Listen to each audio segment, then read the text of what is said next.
Hello everyone, स्वागत है बेटा आप सबका हमारे कंटिन्यूटी के नेक्स्ट लेक्चर में। और आज हो सकता है कि कंटिन्यूटी का लास्ट लेक्चर हो, डिपेंड करता है। मैंने जितने क्वेश्चन सोचे हुए हैं, अगर वो सारे क्वेश्चंस बेटा मैं कंप्लीट आज कर देता हूं तो आज कंटिन्यूटी का लास्ट लेक्चर होगा। एंड इन केस बेटा थोड़े सवाल रह जाते हैं तो हो सकता है एक आध लेक्चर हम और करें। तो हम स्टार्ट करते हैं बेटा सवालों की प्रैक्टिस के साथ। मैंने आपको बताया ही था कि हम क्वेश्चंस की बेटा प्रैक्टिस कर रहे हैं, बिकॉज थियोरेटिकल जो हमारे एस्पेक्ट थे वो सारे के सारे कंप्लीट हो चुके हैं। और आज का लेक्चर बहुत मज़ेदार होने वाला है बेटा। बहुत बेहतरीन से बेहतरीन सवाल मैं आपके लिए लेके आया हूँ और आपकी प्रैक्टिस यूं ही चलती रहेगी। और बहुत बढ़िया से बेटा मैं गारंटी आपको देता हूँ कि आपका पूरा सिलेबस भी अपन कवर करेंगे। तो चलिए स्टार्ट करते हैं बेटा सवालों के साथ। हमारे पास आज का बेटा हमारा पहला सवाल है। आज का हमारा बेटा पहला सवाल हमको दिया हुआ है, कंसिडर द फंक्शन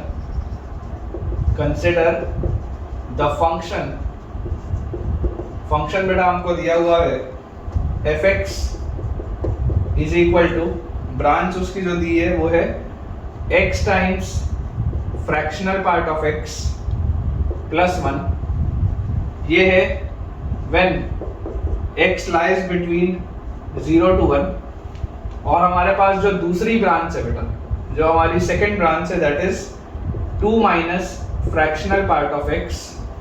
ये है when x lies between 1 to 2, when x lies between 1 to 2। ये हमारे पास बेटा दो ब्रांचेस दी हुई हैं और ये भी हमको दिया हुआ है that this function is fractional part function, this function is fractional part function।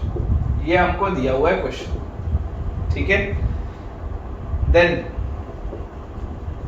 हमारे पास ऑप्शन है बेटा। पहला ऑप्शन है fx is discontinuous, fx is discontinuous at x equal to 1, fx is discontinuous at x equal to 1। Second option है f of 0 is equal to f of 2। Third option है fx has an isolated point discontinuity, has an isolated point discontinuity को बेटा मैं DC लिख रहा हूँ short में, isolated point discontinuity at x equal to 1। And fourth option बेटा हमको दिया हुआ है fx is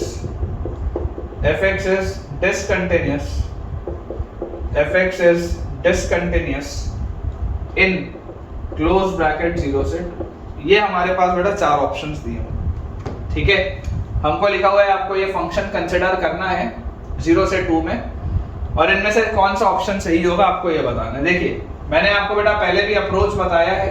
अप्रोच क्या बोलता है? अप्रोच ये बोलता है कि कभी भी जब हम फ्रैक्शनल पार्ट ऑफ x को देखें तो हमारा ध्यान एक बार के लिए जाना चाहिए कि क्या मुझे इस सवाल का approach x minus bracketed x लिखकर करना भी चाहिए या नहीं। एक बार के लिए इसमें थॉट जाना चाहिए। तो मेरे पास बेटा देखिए जो ब्रांच लिखी हुई है वो बेसिकली लिखा क्या है, fx मेरे पास दिया हुआ है, पहला है x इनटू, ब्रैकेट में लिख देता हूं फ्रैक्शनल x था, that is x minus bracketed x, ये प्लस 1, ठीक है। ये हमको बेटा दिया हुआ है 0 से 1 के बीच में। और फिर लिखा हुआ है 2 minus fractional part of x is x minus bracketed x। ये हमको बेटा दिया हुआ है 1 से लेकर 2 तक के बीच में, ठीक है। तो मैं आपको बेटा सबसे पहले फंक्शन डिफाइन हम करते हैं। फंक्शन हम डिफाइन करते हैं ढंग से हम फंक्शन डिफाइन करते हैं। सबसे पहले x इक्वल टू 0 पर क्या हो रहा है, 0 से शुरुआत हम करते हैं। 0 पर क्या हो रहा है, देखो ये 0 मल्टीप्लाइड बाय कुछ भी करोगे तो 0 प्लस 1, 0 पर इसकी वैल्यू 1।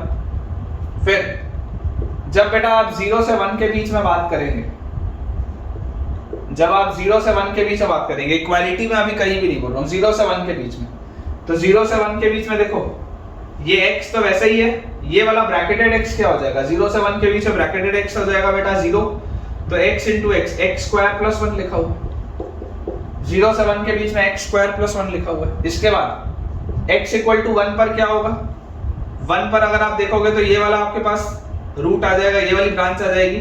तो 1 पर अगर आप देखेंगे तो 1 का ब्रैकेटेड 1 और ये 1 माइनस 1 0, तो 2, 1 पर इसकी वैल्यू है 2, ठीक है।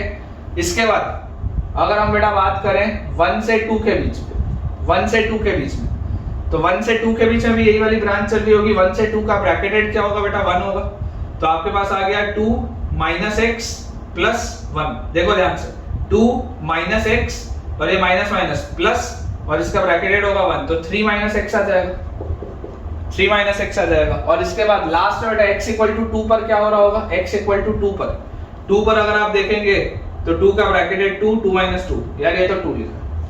ठीक है, फंक्शन की बेटा मैंने डिफाइनिंग कर ली, एक बार चेक कर लेते हैं। 0 पर 1 है, 0 से 1 में x स्क्वायर प्लस 1 है, फिर 2 है, फिर 3 माइनस x है, फिर 2 है। बिल्कुल सही, डिफाइनिंग हमने बेटा एकदम सही की है। ठीक है, अब देखिए आपको क्या क्या ऑप्शंस दिए हुए थे।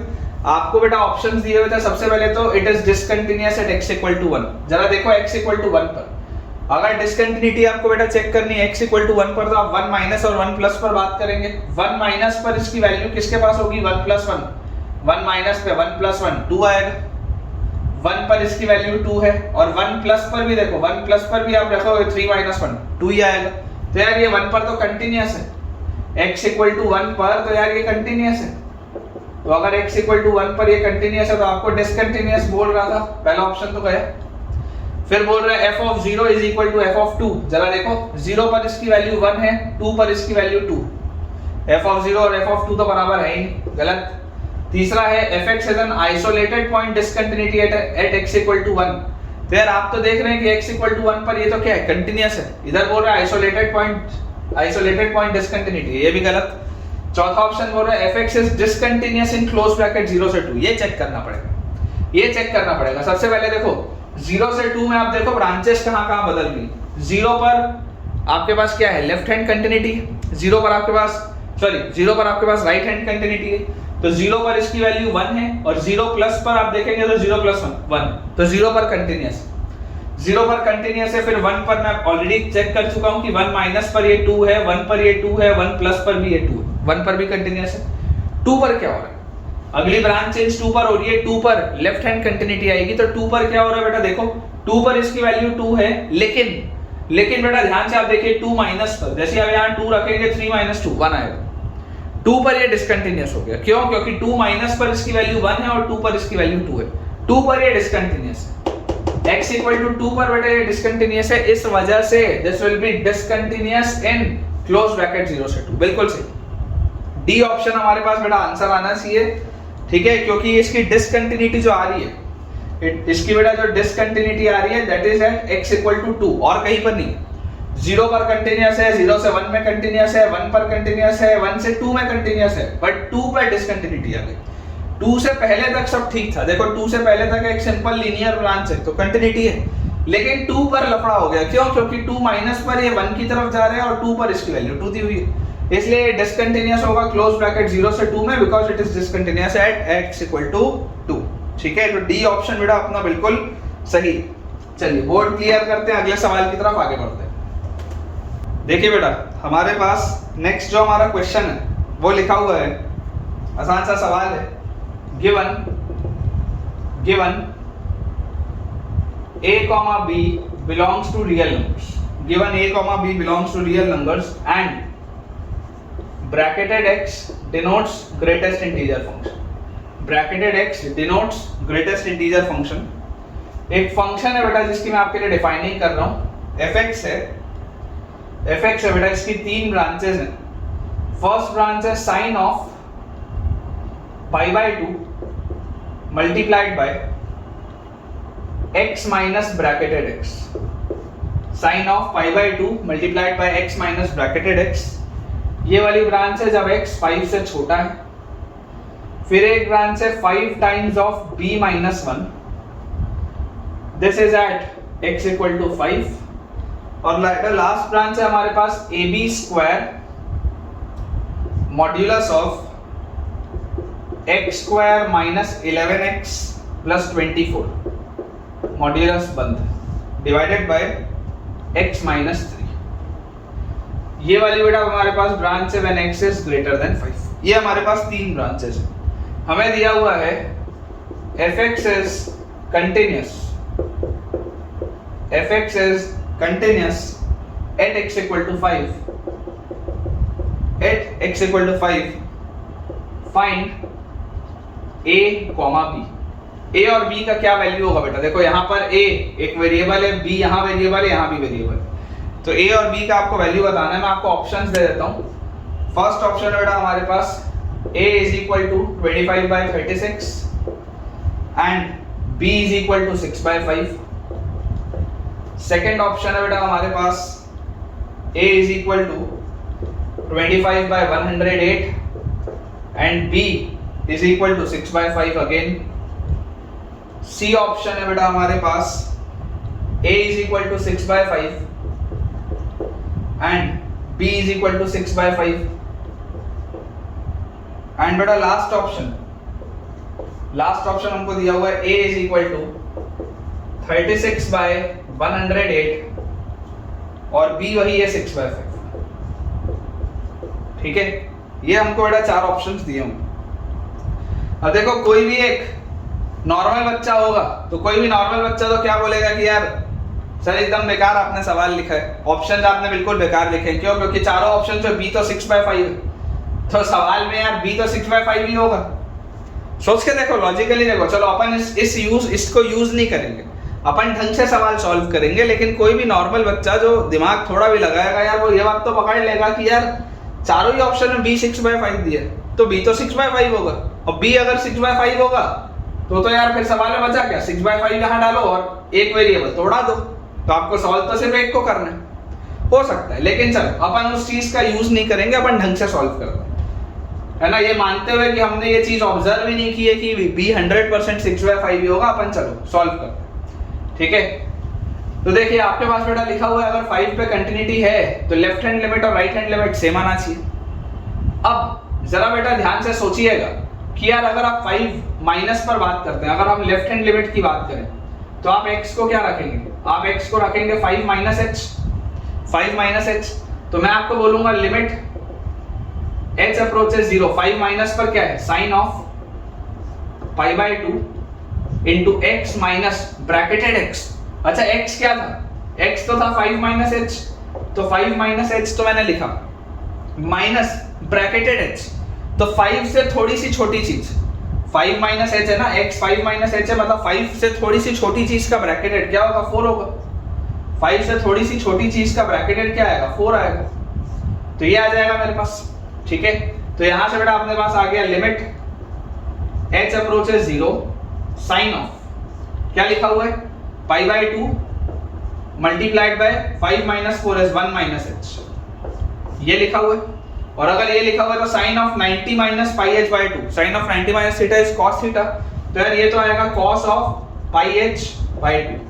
ये सॉल्व हो क्या आएगा? cos ऑफ πh/2 और लिमिट है h अप्रोचेस 0। तो यार अगर h 0 की तरफ जाएगा, cos 0 1 की तरफ जाता है, यार ये तो 1 की तरफ जा रहा है। ये वाली जो पूरी चीज है ये तो 1 की तरफ जा रही है। तो अगर बेटा ये वाली पूरी चीज 1 की तरफ जा रही है, इसका मतलब 100% लेफ्ट हैंड लिमिट जो होगा वो बराबर किसके होना चाहिए? फंक्शन की वैल्यू 5 पर जो होगी उसी के बराबर होना चाहिए। फंक्शन की वैल्यू 5 पर दी हुई है, 5 टाइम्स ऑफ b minus 1, तो 5 times of b minus 1 should be equal to your left hand limit which is equal to 1, तो b minus 1 will be equal to 1/5 which implies b will be equal to 1 plus 1/5 which is equal to 6/5। जो वैसे भी आता है ना, हमने पहले ही देख लिया था कि यार b तो 100% 6/5 ही आएगा, वो बात श्योर थी। चलो अपन ने निकाल लिया। अगर मतलब ऑप्शंस अगर अलग भी होते तो अपन आराम से ये कर सकते थे। अब हम देखते हैं राइट हैंड लिमिट को, क्योंकि लेफ्ट हैंड लिमिट और राइट हैंड लिमिट सेम होना चाहिए। b का वैल्यू हम निकाल चुके हैं, लेफ्ट हैंड लिमिट ऑलरेडी मेरे पास 1 आ चुका है, इसका मतलब राइट हैंड लिमिट भी बेटा मेरे पास क्या आना चाहिए? 1 आना चाहिए। तो हम 5 प्लस पर बात करते हैं। अगर मैं राइट हैंड लिमिट की बात करूं, अगर मैं आपको बोलूं कि यार x को रखो 5 प्लस h, ठीक है, तो आप देखिए आपके पास लिखा हुआ है limit h approaches 0 a into b का स्क्वायर, b इज 6/5, 6/5 का square is 36/25, a into b का स्क्वायर, ब्रैकेट के अंदर देखो ये जो लिखा हुआ है मॉड के अंदर एक क्वाड्रेटिक लिखा है। मॉड के अंदर बेटा अगर एक क्वाड्रेटिक लिखा है, जरा मैं ध्यान से इसको सोचूं, यार मेरे को दिखाई दे रहा है ये x - 3 इनटू x - 8 लिखा है। देखो फैक्टराइज अगर करोगे 11 है, 11 को 8 और 3 में ब्रेक करोगे, 8 और 3 का प्रोडक्ट 24 लिखा हुआ है। मतलब कि मैं इसको ऐसा लिख सकता हूं क्या? mod of x - 3 into mod of x - 8। देख लो x square - 3x - 8x - 11x और प्लस 24, बिल्कुल सही है। mod मैंने ब्रेक कर दी। और उसके बाद बेटा मेरे पास, और ऑलरेडी यार आप इस चीज को जानते हो ना कि mod of x into y is mod x into mod y, एक ही बात है ना यार, एक ही बात है, इसलिए मैं देखो मॉड ब्रेक करके लिखा हूं, ठीक है, कंफ्यूज नहीं होना है, बहुत आसान सा पॉइंट। नीचे मेरे पास लिखा हुआ x माइनस 3। अब मैं आपको बेटा बोल रहा हूं 5 प्लस h पे, मैं आपको x को बोल रहा हूं 5 प्लस h पे, तो 5 प्लस h पे ऑब्वियसली यार ये वाला ब्रैकेट तो क्या होगा, ये वाला ब्रैकेट तो पॉजिटिव होगा, 5 से बड़ा है तो 3 से तो बड़ा ही होगा, तो ये वाला ब्रैकेट पॉजिटिव होगा, तो इसको तो काट दो आप पहले, ठीक है। और यहाँ वाले x पे आप, यहाँ वाले x पे बेटा आप रख दो 5 प्लस h, ये जो इसको आप काट सकते हो सेफली, और यहाँ पे आप x को रख दो 5 प्लस h, तो आपके पास आएगा limit h approaches 0, 36/25 into a will be equal to mod of 5 plus h minus 8, ये आएगा आपके पास 5 minus 8 is -3, मतलब कि ये आ गया h minus 3, ठीक है।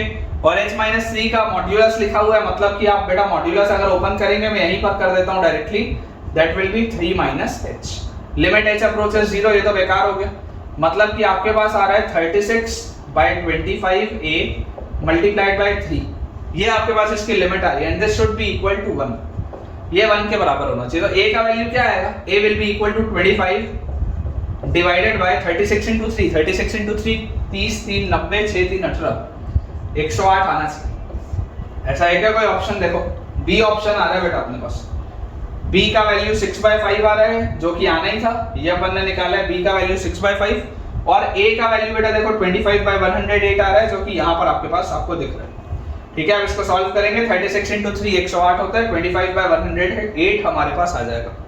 और अगर आपसे मान लीजिए इसका कोई लिमिट भी पूछ लेता कि बताओ x = 5 पर इसकी लिमिट क्या आ रही है, तो इसकी लिमिट इज 1, ठीक है, इसकी लिमिट आ रही है बेटा 1। एक बार चेक कर लेते हैं, बी ऑप्शन बिल्कुल सही है बेटा, 25/108, 6/5, ठीक है। चलिए अगले सवाल की तरफ आगे बढ़ते हैं, काफी अच्छा क्वेश्चन है बेटा नेक्स्ट, ठीक है बेटा। देखिए अगला सवाल देखते हैं, ये जेईई एडवांस लेवल का सवाल है, आप इसमें 3 स्टार लगा लीजिए, ठीक है। It is a typical JEE advance level, मतलब आया नहीं है कभी, लेकिन उस लेवल का सवाल है, जेईई एडवांस लेवल का सवाल है, काफी अच्छा क्वेश्चन है। हमारे पास लिखा है let fx is equal to bracketed of tan x bracketed cot x, मतलब डबल ब्रैकेटेड सवाल है, अंदर ब्रैकेटेड cot x है और बाकी पूरे का भी ब्रैकेटेड लगा हुआ है, और हमें बोला जा रहा है x belongs to close bracket π/12 से π/2 ओपन, क्लोज ब्रैकेट π/12 से π/2 ओपन। क्वेश्चन है number of points where fx is discontinuous, number of points where fx is discontinuous, ऐसे कितने पॉइंट्स है जहां पर fx डिसकंटिन्यूअस है, number of points where fx is discontinuous is dash, ये सवाल है। ऑप्शंस में आपको बेटा दे देता हूं, first option is 1, second option is 0, third option is 3 and fourth option is infinity. और इसमें बेटा आपको ये भी दिया हुआ है कि यहाँ पर ये जो फंक्शन है this is your greatest integer function, है ना, वो अंडरस्टूड है, मैंने बोला भी था, बट लिख लो this is your greatest integer function.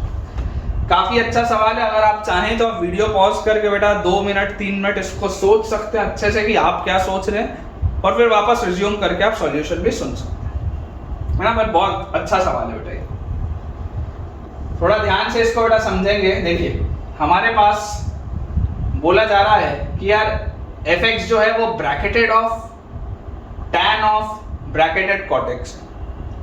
सबसे पहली बात आप सबको बेटा ये बात पता ही है कि ब्रैकेटेड फंक्शन जो होता है ये डिसकंटिन्यूअस कब होता है, when is this function a discontinuous function. इसकी बेटा डिसकंटिन्यूटी आती है इंटीजर्स पे, इंटीजर्स पे डिसकंटिन्यूटी आ जाती है क्योंकि ये स्टेप अप फंक्शन है, बढ़ता जाता है, it is discontinuous in integers, integers में प्रॉब्लम आती है, ये बात आपको पता होनी चाहिए, ठीक है।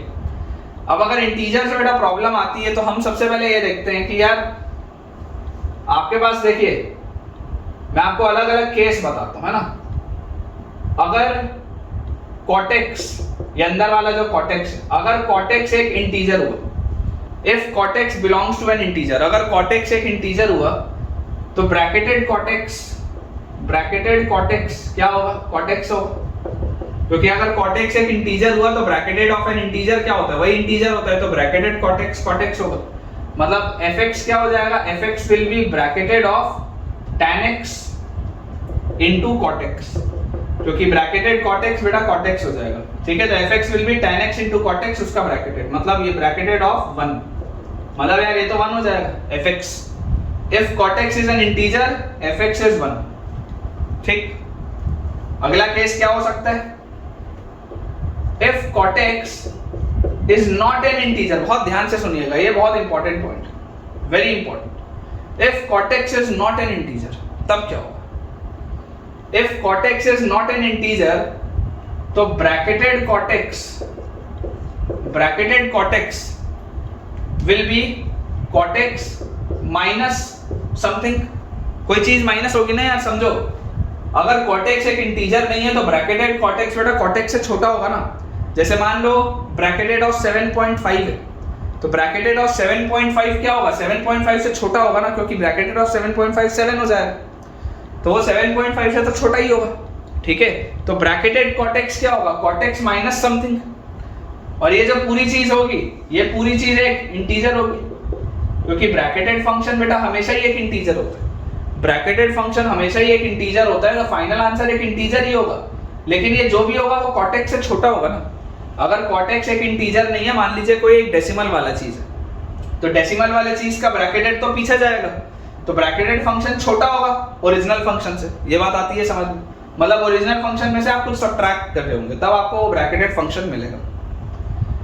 तो fx क्या होगा, what will be fx in this case, fx will be bracketed of tan x multiplied bye bracketed cot x क्या है, cot x माइनस समथिंग, ये जो छोटा सा मैंने ब्रैकेट लगाया है दैट इज समथिंग, कुछ भी होगा वो, मतलब पॉजिटिव क्वांटिटी होगी, कुछ भी हो सकती है। क्योंकि आप देखो ये पहले क्वाड्रेंट की बात हो रही है, तो पहले क्वाड्रेंट में तो cot x पॉजिटिव होता है, tan x भी पॉजिटिव होता है, cot x भी पॉजिटिव होता है। फर्स्ट क्वाड्रेंट की बात हो रही है ना, π/12 से π/2 में, तो this will B cot x minus something, क्योंकि ये cot x का ब्रैकेटेड क्या है, cot x माइनस समथिंग है, तो मैंने वही सब्स्टिट्यूट कर दिया। तो this will be bracketed of tan x into cot x is 1 minus tan x multiplied by some quantity. ये क्वांटिटी क्या होगी अपने को नहीं पता, लेकिन कोई तो क्वांटिटी हो, है ना, कोई तो क्वांटिटी हो।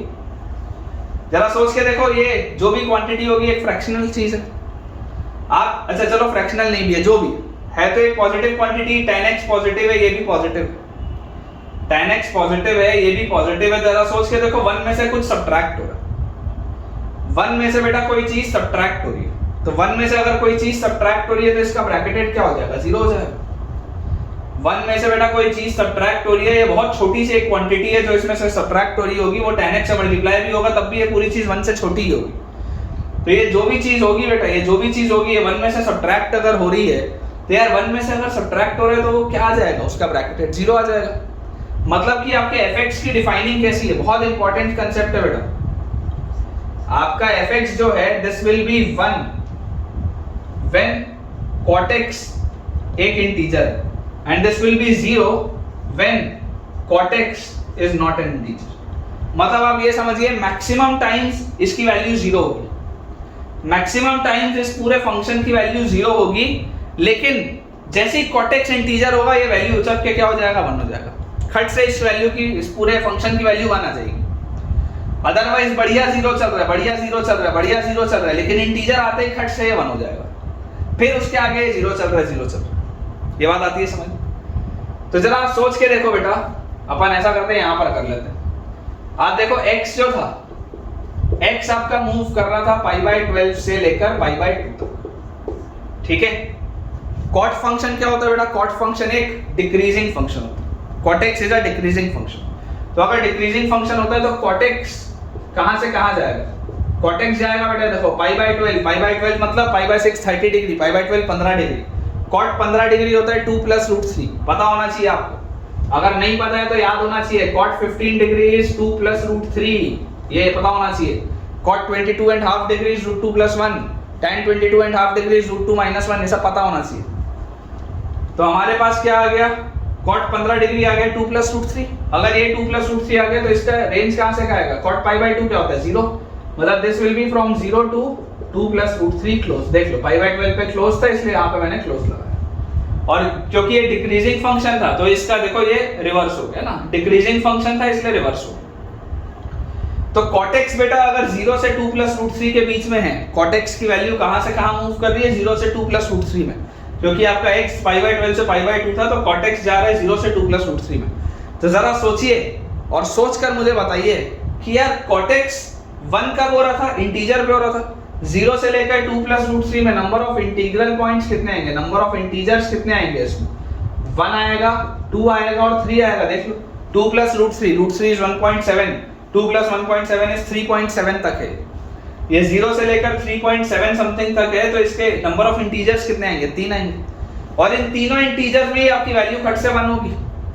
बढ़िया आपका फंक्शन 0 चल रहा है 0 चल रहा है 0 चल रहा है, लेकिन खट से 1 हो गया, फिर 0 चल रहा है 0 चल रहा है, फिर 1 हो गया, फिर 0 चल रहा है, फिर 1 हो गया, 3 बार 1 होगा, बाकी बढ़िया 0 चल रहा है, मस्त एकदम कंटिन्यूअस है फंक्शन हमारा फंक्शन एकदम बढ़िया से कंटिन्यूटी से, देखो ये मस्त 0 चल रहा है। लेकिन जैसे ये 3 इंटीग्रल पॉइंट है आपकी वैल्यू क्या हो गई, 1 हो गई, आपकी वैल्यू शूट होके क्या हो गई, 1 हो गई। तो इन 3 पॉइंट से बेटा आपकी डिसकंटिन्यूटी आ रही है, आपके fx में डिसकंटिन्यूटी कितनी जगह पे आ रही है, इन 3 पॉइंट्स पे, 1 पे 2 पे और 3 पे। जब cot x 1 हो रहा है, cot x 2 हो रहा है और cot x 3 हो रहा है, इसका मतलब अगर देखो आंसर तो आ जाएगा 3, आंसर तो 3 आ जाएगा, number of points where fx is discontinuous.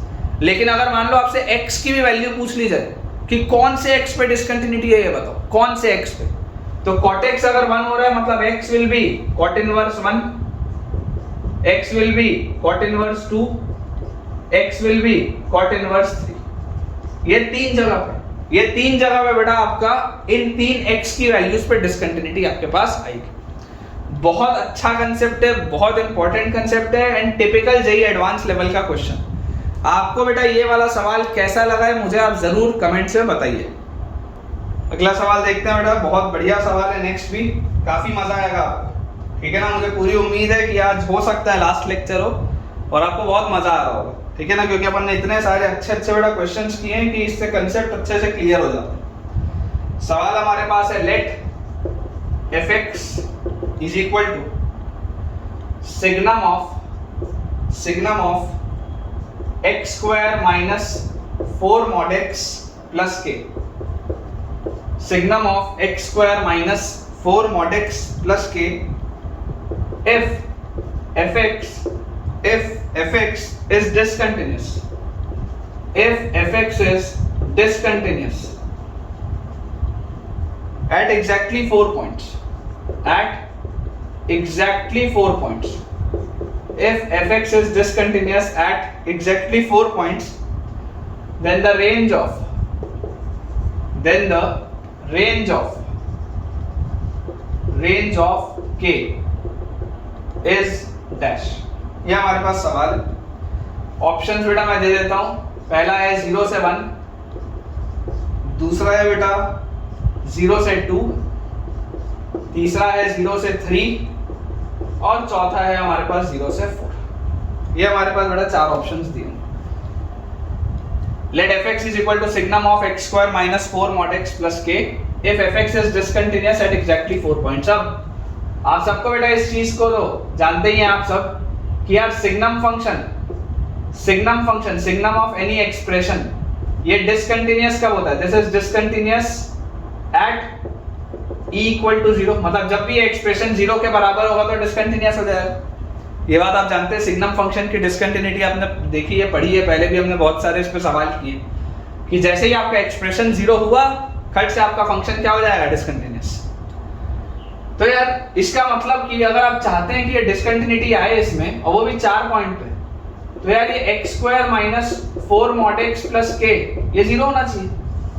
अगर ये 0 होगा तो डिसकंटिन्यूटी आएगी।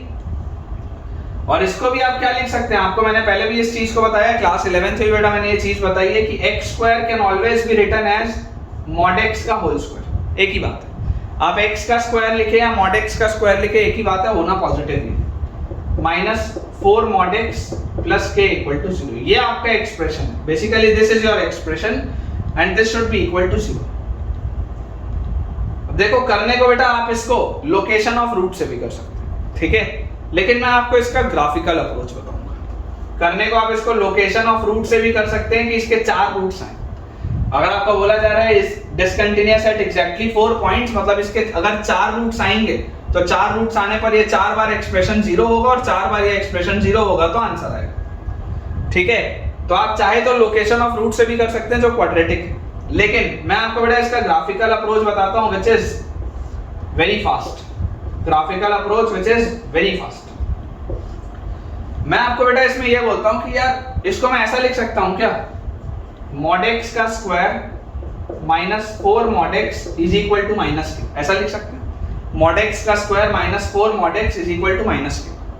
जरा सोच के देखिए, अगर हम इसका ग्राफ बनाएं, ये mod x का स्क्वायर माइनस 4 mod x का अगर बेटा मैं ग्राफ बनाने की कोशिश करूं तो मैं सबसे पहले बोलूंगा x स्क्वायर माइनस 4x का ग्राफ बनाओ। x स्क्वायर माइनस 4x का ग्राफ कुछ इस तरीके का होगा, 0 पर इसकी वैल्यू 0 और 4 पर इसकी वैल्यू 0। और जब हम mod x करते हैं तो बेसिकली इस ग्राफ को मिरर इमेज कर लेते हैं। ये हमने फंक्शन से पढ़ा है जब मैंने आपको ग्राफिकल उसमें ट्रांसफॉर्मेशंस पढ़ाए थे रिलेशंस एंड फंक्शंस वाले चैप्टर में। बेटा अगर नहीं आता हो तो जाके देखो, इसी प्लेलिस्ट में है रिलेशंस एंड फंक्शंस वाले चैप्टर में। फंक्शन में लास्ट क्लास में बेटा मैंने आपको ग्राफिकल ट्रांसफॉर्मेशंस बताए थे, उसमें ये चीज मैंने आपको पढ़ाई। अगर ये x स्क्वायर माइनस 4x का ग्राफ है, अगर यहाँ पर x स्क्वायर माइनस 4x के बदले mod x square minus 4 mod x लिखा है तो mod x लगते ही आप इसका मिरर इमेज कर लेंगे y एक्सिस के अबाउट, मतलब कि आपका ग्राफ कैसा हो जाएगा बेटा, आपका ग्राफ कुछ इस तरीके का हो जाएगा। इसी का मैंने मिरर इमेज बना दिया। ठीक है, इसका वर्टेक्स कहां पर आ रहा है, देखो 0 और 4 है, इसका वर्टेक्स इसके बीच में आएगा। माइनस b/2 है, जब आप करेंगे माइनस b/2 है जैसे आप करेंगे बेटा तो 4/2 करेंगे तो 2 पे इसका वर्टेक्स आएगा। और 2 पे इसकी वैल्यू कितनी आएगी, देखो x स्क्वायर माइनस 4x अगर होता आप 2 पर इसकी वैल्यू निकालते तो 2 स्क्वायर 4 माइनस 8 माइनस 4 आता है यार। ठीक है ना, ये वाला वैल्यू कितना आता बेटा, ये वाला वैल्यू आपके पास आता माइनस 4। अच्छा जरा सोच के देखो, mod x square minus 4 mod x, इसका ग्राफ आपने बना लिया। This is the graph of mod x square minus 4 mod x। This is the graph of mod x square minus 4 mod x, ऐसा w जैसा इसका ग्राफ है। ठीक है, ये 2 है, ये माइनस 2 है, ये 0 है, ये माइनस 4 है, ये इस तरीके का इसका बढ़िया सा अपन ने ग्राफ बना लिया। आपको बोला जा रहा है इसके 4 रूट होने चाहिए। This equation must have 4 roots. 4 root होंगे तभी तो 4 बार ये 0 होगा, है ना। माइनस k के बराबर है ना ये पूरी चीज, ये बेटा ये वाली देखो पूरी चीज माइनस k के बराबर है। आप चाहते हैं कि ये 4 बार 0 हो, 4 पॉइंट पे इसकी डिस्कंटिन्यूटी आए तो 4 बार ये आपकी माइनस k वाली जो लाइन है, माइनस k वाली लाइन, मतलब देखो 4 बार आपका ग्राफ कब कट रहा है, यहां पर अगर आपकी ये लाइन होती y इक्वल टू माइनस के, अगर यहां पर आपकी लाइन होती बेटा तो सिर्फ 2 बार कटता, एक बार यहां एक बार यहां। अगर ये आपकी x एक्सिस लाइन होती y इक्वल टू माइनस के की तो यार ये आपको सिर्फ 3 बार कटता, 1 2 और 3। और अगर आपकी लाइन यहां नीचे होती तो सिर्फ 2 बार कटता, यहां पे और यहां पे। लेकिन अगर आप चाहते हैं कि 4 बार कटे तो 4 बार कब कटेगा, इस तरीके से कटेगा। This line should be y equal to minus K. तो यार ये देखो 4 बार कट रहा है, ये 1 बार, ये 2 बार, ये 3 बार, ये 4 बार, 4 बार कट रहा है। तो इसका मतलब माइनस के कहां से कहां होना चाहिए बेटा, माइनस के मस्ट गो फ्रॉम, माइनस के मस्ट गो फ्रॉम माइनस 4 से लेकर 0 तक, दोनों पे ओपन। माइनस 4 से लेकर 0 तक दोनों में ओपन होना चाहिए, तब आपका 4 बार ये कटेगा। तो अगर माइनस के माइनस 4 से 0 होना चाहिए, मतलब के होना चाहिए बेटा कहां से कहां तक, 0 से 4। इसका मतलब k मस्ट गो फ्रॉम 0 से 4। डायरेक्टली आप इसका आंसर देखो डी ऑप्शन पूछो। आप अगर लोकेशन ऑफ रूट से जाएंगे तब भी आएगा सवाल का आंसर, लेकिन बहुत मेहनत लगेगी, नंबर ऑफ केसेस उसमें बढ़ जाएंगे। देखिए ग्राफ इसी तरीके का बनाना पड़ेगा, लेकिन उसमें नंबर ऑफ केसेस बेटा बहुत ज्यादा बढ़ जाएंगे। आपको x एक बार पॉजिटिव लोगे, d ग्रेटर देन 0 करोगे, x नेगेटिव लोगे, d ग्रेटर देन 0 करोगे, बहुत सारी उसमें आपको चीजें करनी पड़ेंगी, तब जाके कहीं वो सॉल्व होगा। लेकिन ये ग्राफिकल अप्रोच है बेटा, जैसे जैसे हम अपने चैप्टर्स में आगे बढ़ते जाएंगे हमको उतने तरीके से चीजें सीखनी है ना, हमने नई नई चीजें बेटा सीखनी और उससे सवाल सॉल्व करने। तो इसका आंसर आ जाएगा बेटा डी ऑप्शन। ठीक है, k विल गो फ्रॉम 0 से 4। चलिए अगला सवाल देखते हैं बेटा। नेक्स्ट बेटा हमारे पास क्वेश्चन लिखा हुआ है, if a b c are real numbers such that if a b and c are real numbers such that limit x approaches 0 ax cube minus cos bx minus cos cx plus 2 divided by x cube plus 2x to the power 4 plus 3x to the power 5 is equal to 4. Then the value of a square plus b square plus c square is dash. ये हमारे पास सवाल है. Option बेटा मैं आपको दे देता हूं. First option is 8, second option is 16, third option is 32 and fourth option is 64. ठीक है, मैं जब तक बेटा इंक रिफिल कर रहा हूं आप लोग प्रयास करिए इस सवाल को. आसान सवाल है, बनना चाहिए. एक्सपेंशन से इसको सोचिए बेटा. जितने बच्चे इसको अटेम्प्ट कर रहे हैं वीडियो पॉज करके एक बार आप इसको एक्सपेंशन से सोचने की कोशिश करिए कि एक्सपेंशन का यूज करते हुए ये सवाल आप कैसे सॉल्व करेंगे. ठीक है, देखिए हम बेटा इसको अगर सॉल्व करें, एबीसी आपको रियल नंबर बोला जा रहा है. सबसे पहले तो डिनोमिनेटर को देखो. डिनोमिनेटर में से अगर मैं एक्स क्यूब बाहर निकाल लूं, अगर बेटा मैं एक्स क्यूब बाहर निकाल लूं तो अंदर यहां पर बचेगा 1, फिर एक्स क्यूब बाहर निकालते यहां पर बचेगा 2x, एक्स क्यूब बाहर निकालते यहां पर बचेगा 3x. ये आपके पास बचेगा. और आपको दिखाई दे रहा है कि लिमिट x इज अप्रोचिंग 0. मतलब मुझे न्यूमरेटर में x क्यूब ढूंढने की जरूरत है. मैं अगर न्यूमरेटर में x क्यूब वाले टर्म्स तक ढूंढ लूं और फिर x क्यूब वाली चीज कॉमन ले लूं और इससे काट दूं और लिमिट लगा दूं तो ये टर्म 0 हो जाएगा, ये टर्म 0 हो जाएगा, सवाल सॉल्व हो जाएगा. ठीक है, देखते हैं एक बार सवाल दोबारा लिख लेते हैं. हमारे पास लिखा हुआ है, डायरेक्टली चलो सॉल्व करते हैं. Limit x approaches 0, ax cube वैसे का वैसे ही लिखा. उसके बाद minus cos bx. cos theta का एक्सपेंशन क्या होता है? 1 minus theta square by 2 factorial plus theta की power 4 by 4 factorial and so on. ये आपका एक्सपेंशन होता है. तो 1 माइनस थीटा स्क्वायर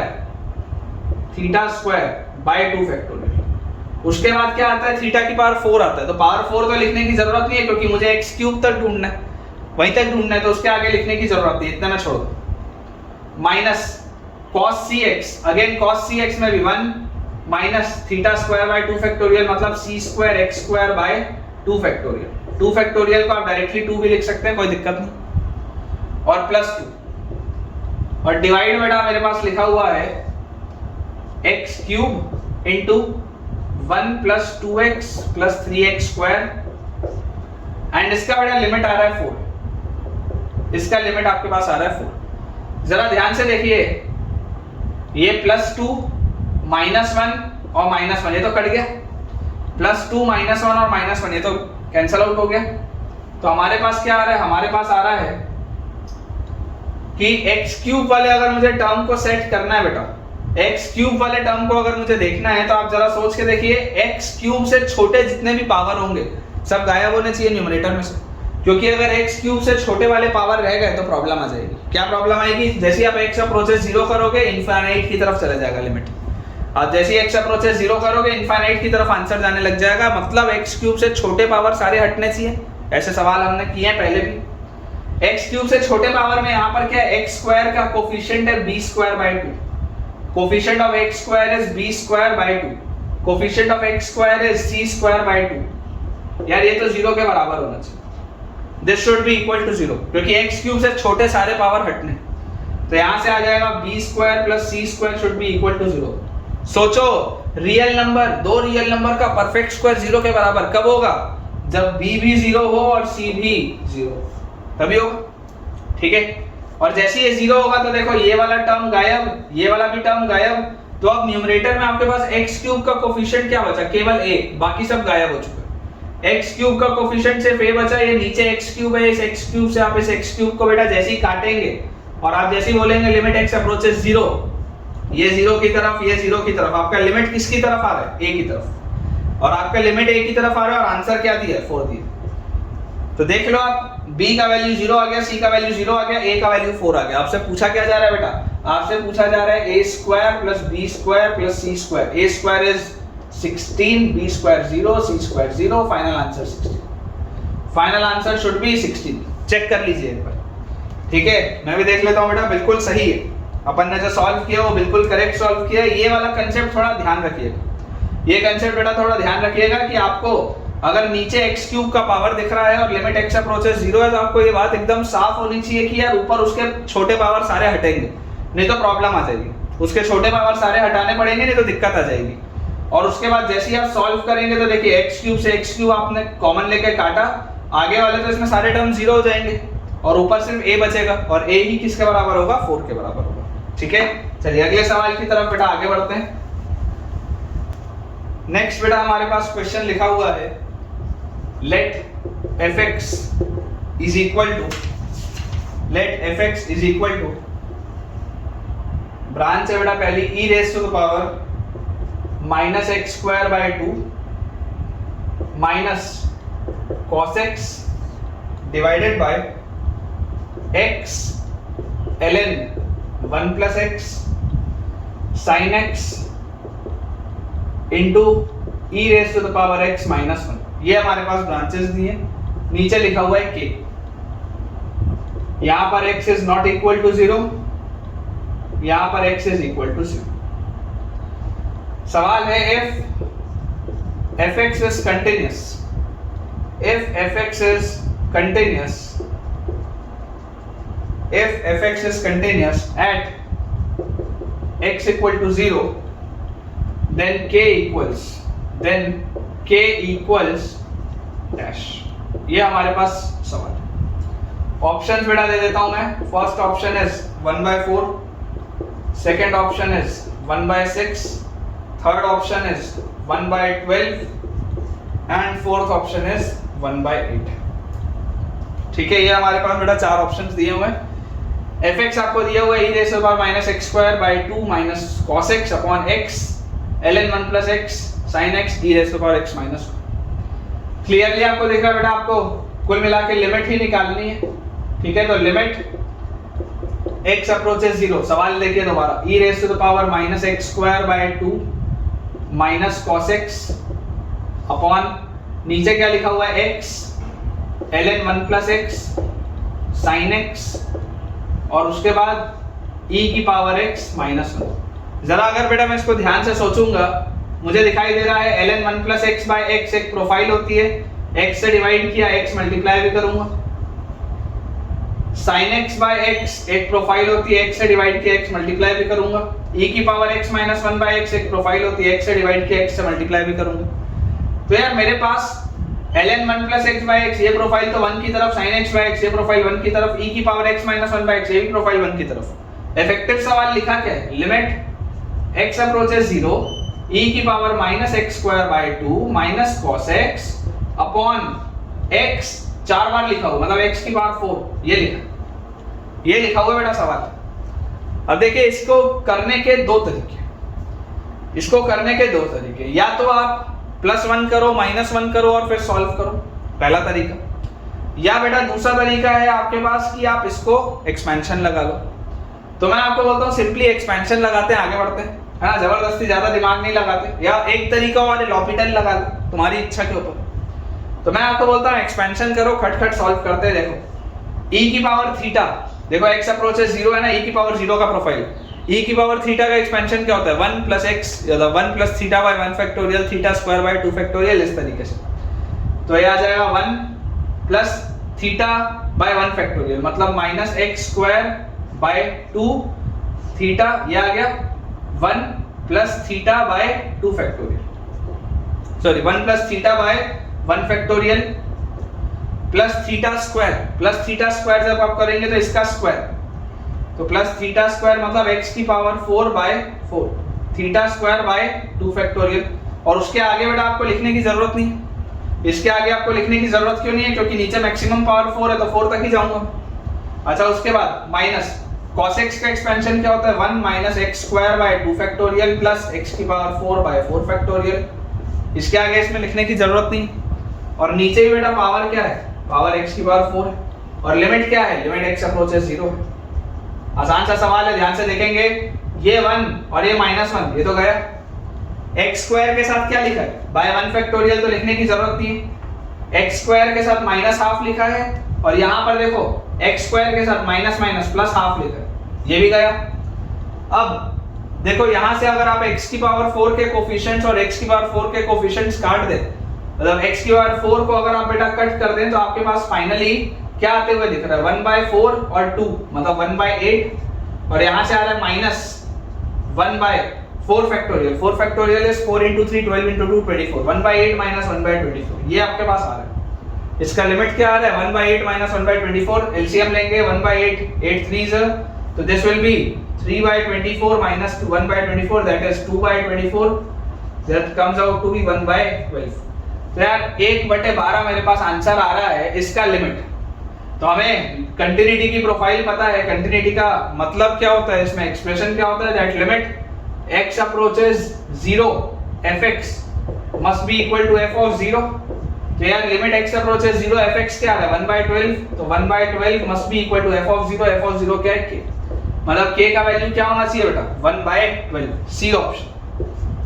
चेक कर लीजिए आपको भी बेटा सेम आंसर आ रहा है या नहीं, लेकिन इसका आंसर हमारे हिसाब से तो सी ऑप्शन आना चाहिए, बिल्कुल सही है बेटा, 1/12 हमारा आंसर आएगा। ठीक है, 1/12 will be the final answer. देखिए बेटा नेक्स्ट क्वेश्चन हमारे पास लिखा है, काफी अच्छा सवाल है, हालांकि छोटा सा सवाल है, बहुत छोटा सा सवाल है, लेकिन कंसेप्ट इसमें जो लगेगा वो बहुत मस्त है। सवाल बोलता है if fx is a function satisfying, is a function, if fx is a function satisfying, if fx is a function satisfying f of 1 plus x plus f of 1 minus x is equal to 0, f of 1 plus x plus f of 1 minus x is equal to 0, and fx is greater than equal to 0 for all x belonging to real number, for all x belonging to real number। ठीक है, then limit x approaches 0, limit x approaches 0 fx by x square, limit x approaches 0 fx by x square equals dash।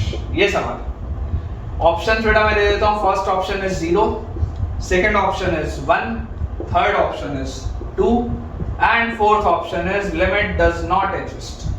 Fourth option is limit does not exist. बेटा आप देखिए कई सारे बच्चों को देखकर लगेगा कि यार रिलेशन फंक्शन में जो हमने फंक्शनल रूल वाले सवाल देखे थे ये वैसा है। इसको देखकर कई सारे लोगों को लगेगा कि सर ये तो फंक्शनल रूल वाले सवाल जैसा है कि x को 1 प्लस एक्स से रिप्लेस करो, फिर x को 1 माइनस एक्स से रिप्लेस करो, फिर ये करो, फिर वो करो, बहुत सारी चीजें। लेकिन बेटा कोई एक होशियार बच्चा होगा, तो होशियार बच्चा क्या होगा, वो बोलेगा कि मैं तो स्मार्ट ऑब्जर्वेशन करूंगा। होशियार बच्चा बोलेगा कि मैं तो स्मार्ट ऑब्जर्वेशन करूंगा। मेरा स्मार्ट ऑब्जर्वेशन क्या है, मेरा स्मार्ट ऑब्जर्वेशन है कि fx हमेशा ही पॉजिटिव है या 0 के बराबर है। fx हमेशा ही पॉजिटिव है या 0 के बराबर है। मेरा स्मार्ट ऑब्जर्वेशन ये बोलता है कि fx is either equal to 0 और fx इज ऑलवेज पॉजिटिव। मेरा फंक्शन हमेशा ही पॉजिटिव है या 0 के बराबर है। ठीक, लेकिन उसके साथ मुझे दिया हुआ है कि यार f of 1 plus x plus f of 1 minus x ये 0 के बराबर है। ऐसा कैसे हो सकता है? अगर ये फंक्शन हमेशा पॉजिटिव था, अगर ये फंक्शन हमेशा पॉजिटिव था तो भला दो पॉजिटिव फंक्शन 0 के बराबर कैसे हो सकते हैं? ये तो सोचने वाली बात। If this function is always positive, तो यार ये वही फंक्शन है, ये वही फंक्शन है, x को 1 माइनस एक्स से रिप्लेस करके फर्क क्या पड़ेगा? थोड़ा आगे पीछे होगे, फंक्शन तो हमेशा ही पॉजिटिव रहेगा ना। x को 1 प्लस एक्स से रिप्लेस करोगे, x को 1 माइनस एक्स से भी रिप्लेस करोगे, तो फर्क क्या पड़ रहा है? फर्क कुछ नहीं पड़ रहा। आप सिर्फ आगे या पीछे जा रहे हैं x एक्सिस में, ऊपर से कोई फर्क नहीं पड़ रहा y एक्सिस से। आप सिर्फ x को रिप्लेस कर रहे हैं तो आप फ्रंट या बैक में जा रहे हैं, ये बात समझिए। x को आप 1 प्लस एक्स करेंगे तो आप पीछे जाएंगे, 1 माइनस एक्स करेंगे आप आगे आएंगे, बस यही आप कर रहे हैं और आप कुछ नहीं कर रहे। मैं आपको ये बोल रहा हूं कि अगर fx पॉजिटिव होता, अगर fx पॉजिटिव होता तो यार ये दो पॉजिटिव फंक्शन जीरो कैसे हो सकते हैं? हो सकते हैं क्या कभी? नहीं हो सकते। इसका मतलब this implies star star star fx is equal to zero for all x belonging to real. fx हमेशा जीरो होगा because as a positive function cannot be zero। एक पॉजिटिव फंक्शन जीरो कैसे हो सकता है? एक पॉजिटिव फंक्शन का sum zero कैसे आ सकता है? सोच के देखो। तो fx को क्या होना पड़ेगा? fx को जीरो के बराबर होना पड़ेगा हमेशा, तभी तो ये होगा। fx अगर जीरो के बराबर होगा ऑलवेज, तो ये भी जीरो तो सम जीरो आएगा, सही है। लेकिन अगर fx पॉजिटिव होता हमेशा, तो ये पॉजिटिव हमेशा, तो दो पॉजिटिव चीज का सम जीरो कैसे आता? कभी नहीं आता। तो हमारे पास आ गया fx की वैल्यू जीरो आ गई। अब जैसे fx की वैल्यू जीरो आ गई तो यार सवाल क्या है? सवाल लिखा है limit x approaches zero fx is always zero, exact zero. तो जीरो बाय एक्स स्क्वायर लिख रहे। अब यार एग्जैक्ट जीरो तो किसी से भी आप डिवाइड करो, आंसर क्या आएगा? जीरो ही आएगा ना। सोच के देखो, जो जीरो बाय जीरो वाला इंडिटरमिनेट फॉर्म होता है, जीरो बाय जीरो वाला जो इंडिटरमिनेट फॉर्म होता है, उसमें न्यूमरेटर भी जीरो की तरफ जा रहा होता है, डिनोमिनेटर भी जीरो की तरफ जा रहा होता है। एग्जैक्ट जीरो नहीं होता डिनोमिनेटर में, कभी भी एग्जैक्ट जीरो नहीं आ सकता। आप जो बेटा वन बाय जीरो को भी इनफाइनाइट बोलते हैं, उसमें डिनोमिनेटर जो होता है it is not exact zero, it is approaching zero. बहुत छोटा है, it is a very small quantity, बहुत छोटा है, इसलिए वो पूरी चीज इनफाइनाइट की तरफ जाती है कि ओवरऑल पूरी चीज बहुत बड़ी हो जाएगी। लेकिन एग्जैक्ट जीरो बाय तुम कुछ भी करोगे, तुम एग्जैक्ट जीरो बाय 10,000 करोड़ भी रखोगे तब भी आंसर जीरो आएगा। जितना भी नीचे बड़ा रख लो फर्क नहीं पड़ता, अगर ऊपर एग्जैक्ट जीरो है तो आंसर विल बी जीरो। ठीक है ना, आंसर विल बी जीरो। एक बार चेक कर लेते हैं बेटा, बिल्कुल सही। ठीक है, A option will be the answer, zero हमारे पास आएगा बेटा। चलिए अगला सवाल देखते हैं। नेक्स्ट हमारे पास बेटा लिखा है question, if fx is equal to, branches बेटा इसकी दी हुई है 3, आसान सा सवाल है।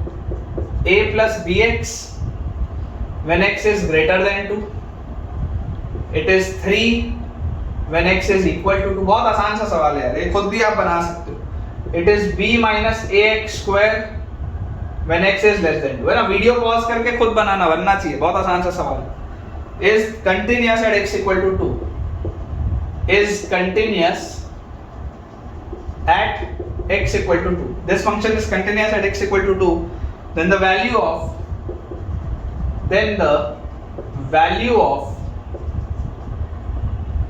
a and b, then the value of a and b respectively, then the value of a and b respectively are dash। ठीक है, ये हमारे पास बेटा सवाल दिया हुआ है, ऑप्शंस अपन देख लेते हैं। पहला ऑप्शन है हमारे पास 1/3 एंड 4/3। सेकेंड ऑप्शन है बेटा -1/3 एंड 5/3। थर्ड ऑप्शन है हमारे पास 1/3 एंड -5/3। और फोर्थ ऑप्शन है बेटा हमारे पास -1 एंड -1। बहुत आसान सा सवाल है, तो इतने बना लिए तुमने यार, ये तो क्या ही एकदम तुच्चा सवाल है। देखो ध्यान से, x greater than 2, x equal to 2 और x less than 2। कंटिन्यूटी अगर आपको 2 पे चेक करनी है, लेफ्ट हैंड लिमिट क्या होगा? 2 माइनस पर, देखो 2 माइनस पर जैसी रखोगे a प्लस 2 भी आएगा। 2 माइनस पर, 2 पर इसकी वैल्यू क्या है? 3 है। और 2, एक सेकेंड, ये वाली ब्रांच आएगी 2 प्लस पे। ठीक है, x greater than 2 लिखा है ना, पहले एक बार मैं देख लेता हूँ, हालांकि फर्क नहीं पड़ेगा बट ठीक। चल, राइट हैंड लिमिट आएगा 2 प्लस अगर रखोगे तो a प्लस 2 भी आएगा, 2 पर 2 आएगा। और 2 माइनस लेफ्ट हैंड लिमिट रखोगे तो 2 माइनस रखोगे तो b माइनस 4 आएगा। ये आपके पास सवाल है।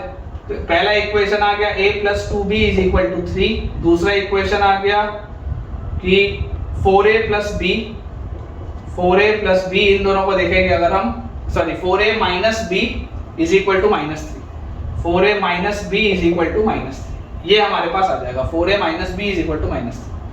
अब ऐसा करो, इस इक्वेशन को 2 से मल्टीप्लाई कर दो। तो जैसे 2 से मल्टीप्लाई करोगे तो 8a minus 2b is equal to -6, add कर दो तो 9a will be equal to -3 a will be equal to -1/3 और जैसे a का वैल्यू बेटा -1/3 आएगा तो आपके पास आ जाएगा -1/3 plus 2b is equal to 3, 2b is equal to 1/3 plus 3, 3 3 9 और 1 10/3 और 2b 2 से 10 कटेगा 5, तो b का वैल्यू आ जाएगा बेटा आपके पास 5/3। बहुत आसान सा सवाल है, a -1/3 b 5/3, b ऑप्शन आएगा बेटा, a will be -1/3 and b will be 5/3। ठीक है, आसान सा सवाल है, बनना चाहिए। जिसका भी ये सही हुआ होगा मुझे कमेंट में बताना कि -1/3 और 5/3 आपका भी आया है या नहीं। अगला सवाल देखते हैं, बेहतरीन सवाल है बेटा, नेक्स्ट क्वेश्चन बेहतरीन सवाल है, मजा आ जाएगा तुमको। ठीक है, मजा आ जाएगा। देखिए बेटा, नेक्स्ट सवाल हमारे पास लिखा है, बहुत ही अच्छा सवाल है, आप इसमें एटलीस्ट 2 स्टार लगा सकते हैं, चाहे तो ज्यादा भी लगा सकते हैं। If 6, 8 and 12, if 6, 8 and 12 are lth, mth and nth term, lth, mth and nth terms of an AP, terms of an AP, arithmetic progression के साथ कंबाइन हुआ है बेटा ये सवाल, और इसमें बहुत ही एक स्ट्रॉन्ग कंसेप्ट IBT का भी लगेगा, मजा आएगा आपको, देखिएगा। If 6, 8 and 12 are the lth, mth and nth terms of an AP and fx is equal to nx square plus 2lx minus 2m, nx square plus 2lx minus 2m, then the equation fx equal to 0 has options बेटा मैं दे देता हूँ। First option is a root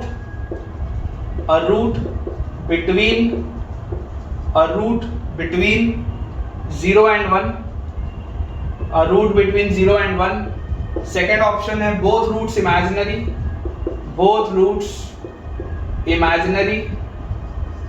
ठीक है, both roots imaginary। Third option है both roots negative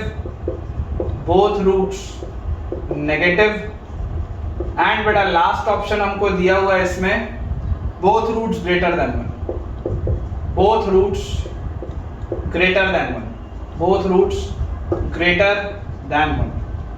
बहुत ही बढ़िया सवाल है, मजा आएगा। और अगर ये सवाल अच्छा लगेगा तो यार ईमानदारी से कमेंट्स में मुझे बताना यार, तुम्हारे पीछे बहुत मेहनत चल रही है बेटा, थोड़ा हमको भी मोटिवेटेड रखो अपने शानदार कमेंट्स के साथ।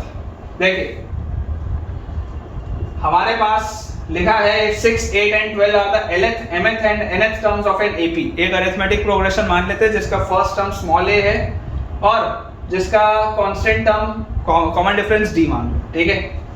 तो आपके पास लिखा हुआ है lth टर्म क्या होगा? lth term will be a plus l minus 1 into d, ये आपको दिया हुआ है 6 के बराबर, ठीक है, lth term, this is your lth term. इसके बाद mth टर्म क्या होगा? mth term will be a plus m minus 1 into d, this is equal to 8। और इसके बाद nth टर्म क्या दिया हुआ है? 12, मतलब a plus n minus 1 into d, this is 12। सोच के देखिए, this is equation 1, this is equation 2, this is equation 3, ये हमारे पास दिया। थोड़ा ध्यान से अगर बेटा इसको मैं सोचूं तो यार मुझे इसमें एक चीज समझ में आती है कि अगर मैं इक्वेशन 2 में से इक्वेशन 1 को आपको बोलता हूँ उड़ा दो, सब्ट्रैक्ट कर दो, इक्वेशन 2 में से इक्वेशन 1 को सब्ट्रैक्ट करो, a से a कटेगा, d कॉमन आएगा, m minus l, -1 से -1 कटेगा, m minus l, ध्यान से देखो डायरेक्टली लिख रहा हूँ, m minus l into d will be equal to 8 minus 6 2 आएगा, ये बात श्योर है। और इक्वेशन 3 में से ऐसा करो, इक्वेशन 2 को उड़ा दो, 3 में से 2 को उड़ाओगे, a से a कटेगा, d कॉमन आएगा, -1 से -1 कटेगा, n minus m into d, this will be equal to 12 minus 8 is 4, ये मेरे पास आ रहा है। जैसे बेटा ये दो इक्वेशन मेरे पास आ रहे हैं, चलो इसको तुम मान लो this is equation 4, this is equation 5, divide करो, 4 को 5 से डिवाइड करो, ये देखो क्या हासिल होगा। बहुत बढ़िया सवाल, क्यों है आपको अभी समझ में आएगा। जैसे आप बेटा 4 से 5 को डिवाइड करेंगे, d से d कटेगा, और आपके पास आएगा m minus L upon n minus m is equal to 1/2। m minus L divided by n minus m is equal to 1/2। Transpose करो, सॉल्व करो, 2m minus 2l is equal to n minus m। तो यहां से आपके पास आ जाएगा बेटा 3m is equal to n plus 2l। मतलब मैंने मेहनत करके एपी का कंसेप्ट लगा के m, n और l में एक रिलेशन निकाल लिया। कोई भी बच्चा ये चीज कर सकता है अगर आपको थोड़ी भी सीक्वेंस एंड सीरीज आती है, थोड़ा सा भी आपको 10वीं का या 11वीं का एपी याद हो, आप ये प्रोसेस कर सकते हैं, बहुत आसान है। ठीक है, अब इसके बाद बेटा इंपॉर्टेंट एक अप्रोच है। इसके बाद दिमाग आपको लगाना है कि आपके पास आ गया 3m का value n plus 2l, 3m का वैल्यू n प्लस 2l, एक मैंने रिलेशन निकाल लिया m में, n में और l में। मैं आपको बेटा ये चीज बोल रहा हूं कि यार आपको सवाल पूछ क्या रहा है। सवाल में आपके पास जो 4 ऑप्शंस हैं वो आपसे पूछ रहे हैं कि इसका रूट, पहला ऑप्शन बोलता है इसका एक रूट 0 और 1 के बीच में, दूसरा ऑप्शन बोलता है दोनों रूट्स इमेजिनरी है, तीसरा बोलता है दोनों नेगेटिव है, चौथा बोलता है कि यार दोनों रूट 1 से बड़े हैं। मैं आपको ये बोलता हूं, सबसे पहले आप मुझे एक बात बताओ, अगर इस फंक्शन का रूट होगा तो मैं इंटरमीडिएट वैल्यू थ्योरम सोच सकता हूं। आप मुझे सबसे पहले एक बात बताइए, फंक्शन की वैल्यू 0 पर कितनी है? जनरली कोई भी बच्चा यही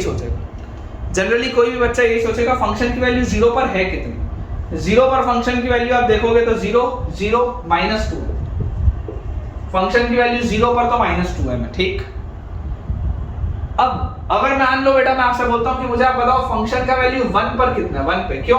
क्योंकि देखो मैं 0 और 1 क्यों बोल रहा हूं, मैं 0 और 1 पे क्यों चेक कर रहा हूं? क्योंकि देखो पहला ऑप्शन बोल रहा है 0 और 1, तीसरा ऑप्शन बोल रहा है दोनों रूट नेगेटिव है, मतलब दोनों रूट 0 से छोटे, चौथा ऑप्शन बोल रहा है दोनों रूट 1 से बड़े, मतलब दोनों 1 से बड़े। मैं इसलिए 0 और 1 पे चेक करूं कि 0 और 1 पर क्या हरकत है, उससे पता करेंगे।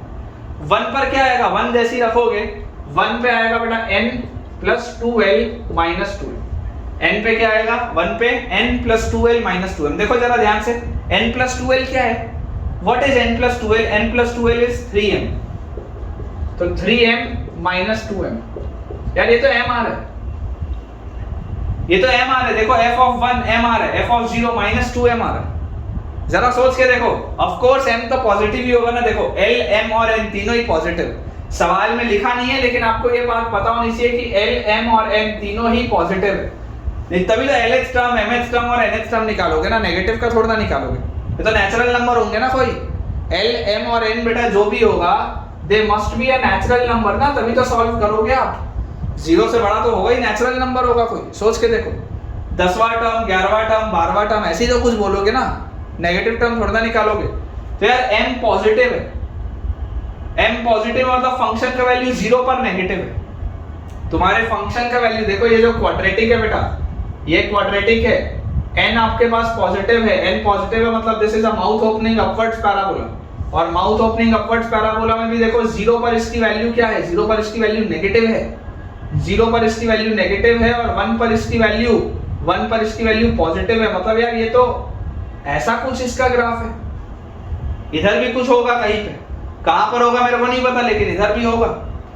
0 पर इसकी वैल्यू नेगेटिव है, 1 पर इसकी वैल्यू पॉजिटिव है, 0 पर इसकी वैल्यू नेगेटिव है, 1 पर इसकी वैल्यू पॉजिटिव है। और जैसी बेटा ये चीज आपके पास आ gई तो यार ये बात तो 100% श्योर हो गई कि इसका यार एक रूट तो 0 और 1 के बीच में by intermediate value theorem. By intermediate value theorem बेटा देख लो, f ऑफ 0 पर नेगेटिव है, f ऑफ 1 पर पॉजिटिव है, मतलब बीच में कोई एक पॉइंट आएगा, बीच में कोई एक पॉइंट आएगा जहां पर आपका फंक्शन 0 हो रहा होगा। क्यों? क्योंकि 0 पर आपका फंक्शन नेगेटिव है, 1 पर आपका फंक्शन पॉजिटिव है, मतलब बीच में कहीं एक पॉइंट आएगा जहां पर आपका फंक्शन 0 होगा और वहीं पर रूट आएगा। 0 से 1 के बीच में एक रूट आएगा। पहला ऑप्शन बोलता है रूट बिटवीन 0 एंड 1, बिल्कुल सही है, बिल्कुल सही है, वही तो आया, देख लो एक रूट आ रहा है 0 और 1 के बीच में। दूसरा रूट बोलता है बोथ इमेजिनरी, गलत, एक तो रियल आ गया। तीसरा बोलता है बोथ नेगेटिव, गलत, नेगेटिव कहां है यार, दोनों रूट नेगेटिव कहां है, एक रूट तो पॉजिटिव आ रहा है। चौथा बोलता है बोथ ग्रेटर देन 1, गलत, एक तो देख लो 1 से छोटा आ गया। ठीक है, तो आई होप आपको यार ये सवाल अच्छा लगा होगा। अगर यार आपको बेटा सवाल अच्छा लगा है मुझे कमेंट से बताना, ठीक है, ताकि मैं आपके लिए ऐसे सवाल और लाऊं। 3 स्टार लगा लो इस सवाल में, बहुत बढ़िया सवाल है, बहुत सारे कंसेप्ट्स सुधरते हैं ऐसे सवालों से। अगर ये सवाल अच्छा लगा है तो लाइक बनता है बेटा वीडियो में, और एक प्यारा सा आपका कमेंट बनता है कि आपको ये सवाल कैसा लगा। अगला देखते हैं बेटा, चलिए ठीक है बेटा, अगला सवाल हमारे पास लिखा है, कंपैरेटिवली इजी है लेकिन फिर भी अच्छा है। Let fx be a continuous function. Let fx be a continuous function. Let fx be a continuous function such that f of 1 by 3 is equal to 3. Let fx be a continuous function such that f of 1 by 3 is equal to 3. Then question है, limit x approaches 0. Limit x approaches 0, f of 1 upon x square minus 1 upon sin inverse x का whole square, 1 by x square minus 1 by sin inverse x का whole square equals, ठीक है, इसका value क्या होगा आपसे ये पूछा जा रहा है। ऑप्शंस बेटा मैं आपको दे देता हूँ। First option is 1 by 3, second option is 3, third option is -1 by 3, fourth option is -3। ये हमारे पास बेटा सवाल दिया हो कि अगर fx एक कंटिन्यूअस फंक्शन है such that f of 1 by 3 is equal to 3, limit x approaches 0, f of 1 by x square minus 1 by sin inverse x का होल स्क्वायर। क्या निकालना है हमको? Limit x approaches 0, limit x approaches 0, f of 1 by x square minus 1 by sin inverse x का whole square. ये आपको बेटा solve करना, ठीक है। अब देखो जब x 0 की तरफ जा रहा होगा, x 0 की तरफ जा रहा होगा तो 1 by 0, ये इंफिनिटी की तरफ जा रहा होगा, sin इनवर्स 0 is 0, 1 by ये भी इंफिनिटी, मतलब इंफिनिटी माइनस इंफिनिटी का प्रोफाइल है। अंदर वाले को पहले सॉल्व करो। बाहर आपके पास f फंक्शन लगा है लेकिन f फंक्शन का कोई काम नहीं, अंदर वाले को आपको पहले सॉल्व करना पड़ेगा बेसिकली, आप तभी सॉल्व कर पाओगे। तो आपको जो लिमिट निकालना है, आपको लिमिट किसका निकालना है? x approaches 0, 1 by x square minus 1 by sin inverse x का होल स्क्वायर। आपको बेसिकली लिमिट इसका निकालना है, उसके बाद आप फंक्शन f लगाएंगे, ठीक है ना। आपको लिमिट किसका निकालना है? तो आपको लिमिट इसका निकालना है क्योंकि x जब अप्रोच करेगा 0 पे तो अंदर वाला आर्गुमेंट इंडिटरमिनेट फॉर्म है, f को कोई लेना देना नहीं, f तो बढ़िया सा कंटीन्यूअस फंक्शन है, f में प्रॉब्लम नहीं। अंदर वाला जो आर्गुमेंट है this is your indeterminate form, तो आप लिमिट इस पर निकाल रहे हैं, ठीक है। तो यार मैं आपको बोलूंगा कि let sin inverse x theta, तो x will be sin theta. तो अगर x अप्रोचेस 0, इसका मतलब sin थीटा अप्रोचेस 0 मतलब थीटा अप्रोचेस 0। तो सवाल हो गया लिमिट थीटा अप्रोचेस 0। ऐसा सवाल मैंने आपको पहले कराया है, सेम ये सवाल हमने पहले किया है। Limit theta approaches 0, this will B 1 upon x, क्या है? x इज sin थीटा, मतलब 1 upon sin square theta minus 1 upon theta square. ये सवाल है। मैंने आपको पहले ही बोला है कि इनवर्स के सवाल को नॉर्मल ट्रिग्नोमेट्री में कन्वर्ट करना ही एक आर्ट है, कला है बेटा, वो आपको आनी चाहिए। तो यहां से आपके पास आ जाएगा लिमिट थीटा अप्रोचेस 0, एलसीएम लेके सॉल्व करेंगे, theta square minus sine square theta upon theta square into sine square theta, ठीक है। मैं एक बार बेटा क्विकली इंक रिफिल कर लेता हूं, आप लोग इसको आगे सॉल्व करिए, बनना चाहिए ये बेटा, ठीक है। ये चीज बननी चाहिए, आसान सी चीज, अटेम्प्ट करो, ठीक है। इसको सॉल्व करो, खुद से भी आंसर आना चाहिए बेटा, बहुत डिफिकल्ट नहीं है, इजी, ठीक है। आसान सा सवाल है, बनना चाहिए। देखिए इसके बाद जैसे बेटा आप इसको सॉल्व करेंगे, आपको दिख रहा है नीचे यहाँ पे साइन स्क्वायर थीटा है, थीटा अप्रोचेस 0 है। मैं बोलता हूँ थीटा स्क्वायर से डिवाइड करो, थीटा स्क्वायर से मल्टीप्लाई करो, ये वाली जो प्रोफाइल है ये तो 1 की तरफ जा रही है।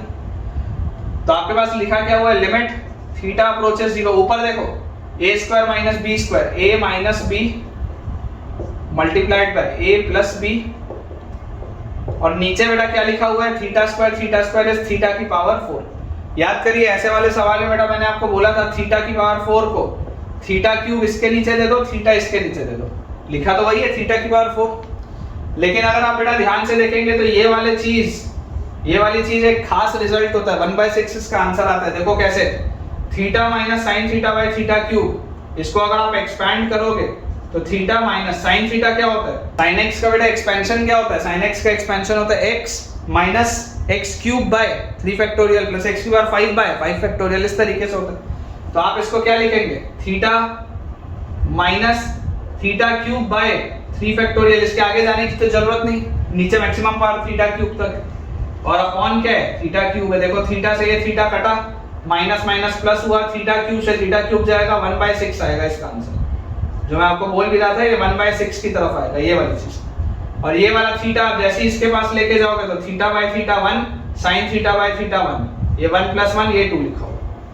देख लो ये पूरी चीज 1/6 की तरफ जा रही है और ये theta by theta 1 sin theta by theta 1 ये पूरी चीज 2 की तरफ जा रही है। तो 1/6 × 2 मतलब ये आपके पास आ रहा है बेटा फाइनल 1/6 × 2, दिस इज 1/3। तो यार ये अंदर वाली पूरी चीज तो क्या है 1/3 लिखी हुई है।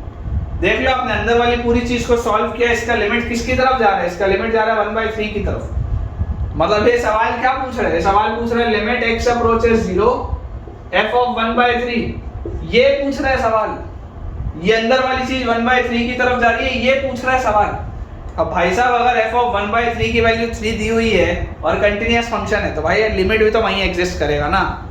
कंटीन्यूअस फंक्शन बोल रहा है, फंक्शन की वैल्यू 1/3 पर दी हुई है, तो लिमिट का भी जो एग्जिस्टेंस होगा वो 1/3 पर 1/3 प्लस और 1/3 माइनस पर क्या होगा, सेम वैल्यू तो आएगा, 3 विल बी योर आंसर। आसान सा सवाल है, ठीक है, जिसका भी बन गया हो मुझे बताइएगा। आसान सवाल है बेटा, बनना चाहिए। चलिए अगला सवाल देखते हैं। नेक्स्ट बेटा हमारे पास क्वेश्चन लिखा है let fx be a continuous function, let fx be a continuous function, let fx be a continuous function satisfying, let fx be a continuous function satisfying।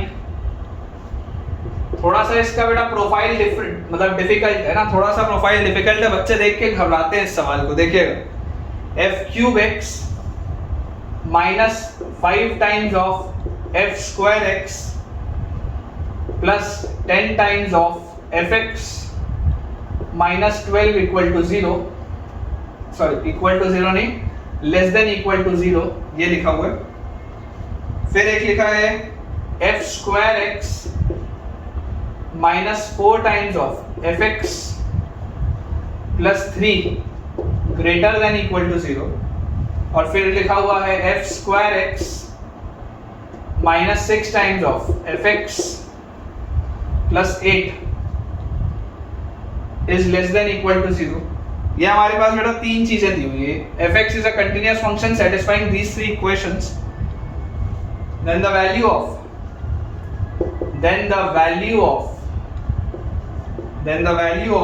limit x approaches 0, x³ plus 4 minus fx, x³ plus 4 minus fx raised to the power 1 by x minus sin x, raised to the power 1 by x minus sin x। Option बेटा मैं आपको दे देता हूं। First option is 3, second option is 6, third option is e³, fourth option is e to the power 6। काफी अच्छा सवाल है, बच्चे जनरली डरते हैं ऐसे सवाल से। थोड़ा बेटा ध्यान से देखिए, बार बार fx लिखा हुआ है, अपन ऐसा लिख लेते हैं let fx is equal to t, है ना। For the time being fx को t बोल देते हैं ताकि बार बार ना लिखना पड़े। तो यार ये क्या लिखा हुआ है, ये तो आपके पास लिखा हुआ है t² minus 4t plus 3, मतलब ये लिखा हुआ है t minus 3 into t minus 1 greater than equal to 0, ऐसे लिखा है t² minus 3t minus t, तो t² minus 4t plus 3 बिल्कुल सही। और इसका फैक्टराइजेशन लग रहा है 4 और 2 का, तो यार ये तो लिखा हुआ है t minus 4 into t minus 2 greater than equal to 0, sorry less than equal to 0, ये ऐसा लिखा हुआ है क्योंकि t² minus 4t minus 2t minus 6t plus 8, बिल्कुल सही। अच्छा ऊपर वाला क्यूबिक जो है फैक्टराइज होता है क्या?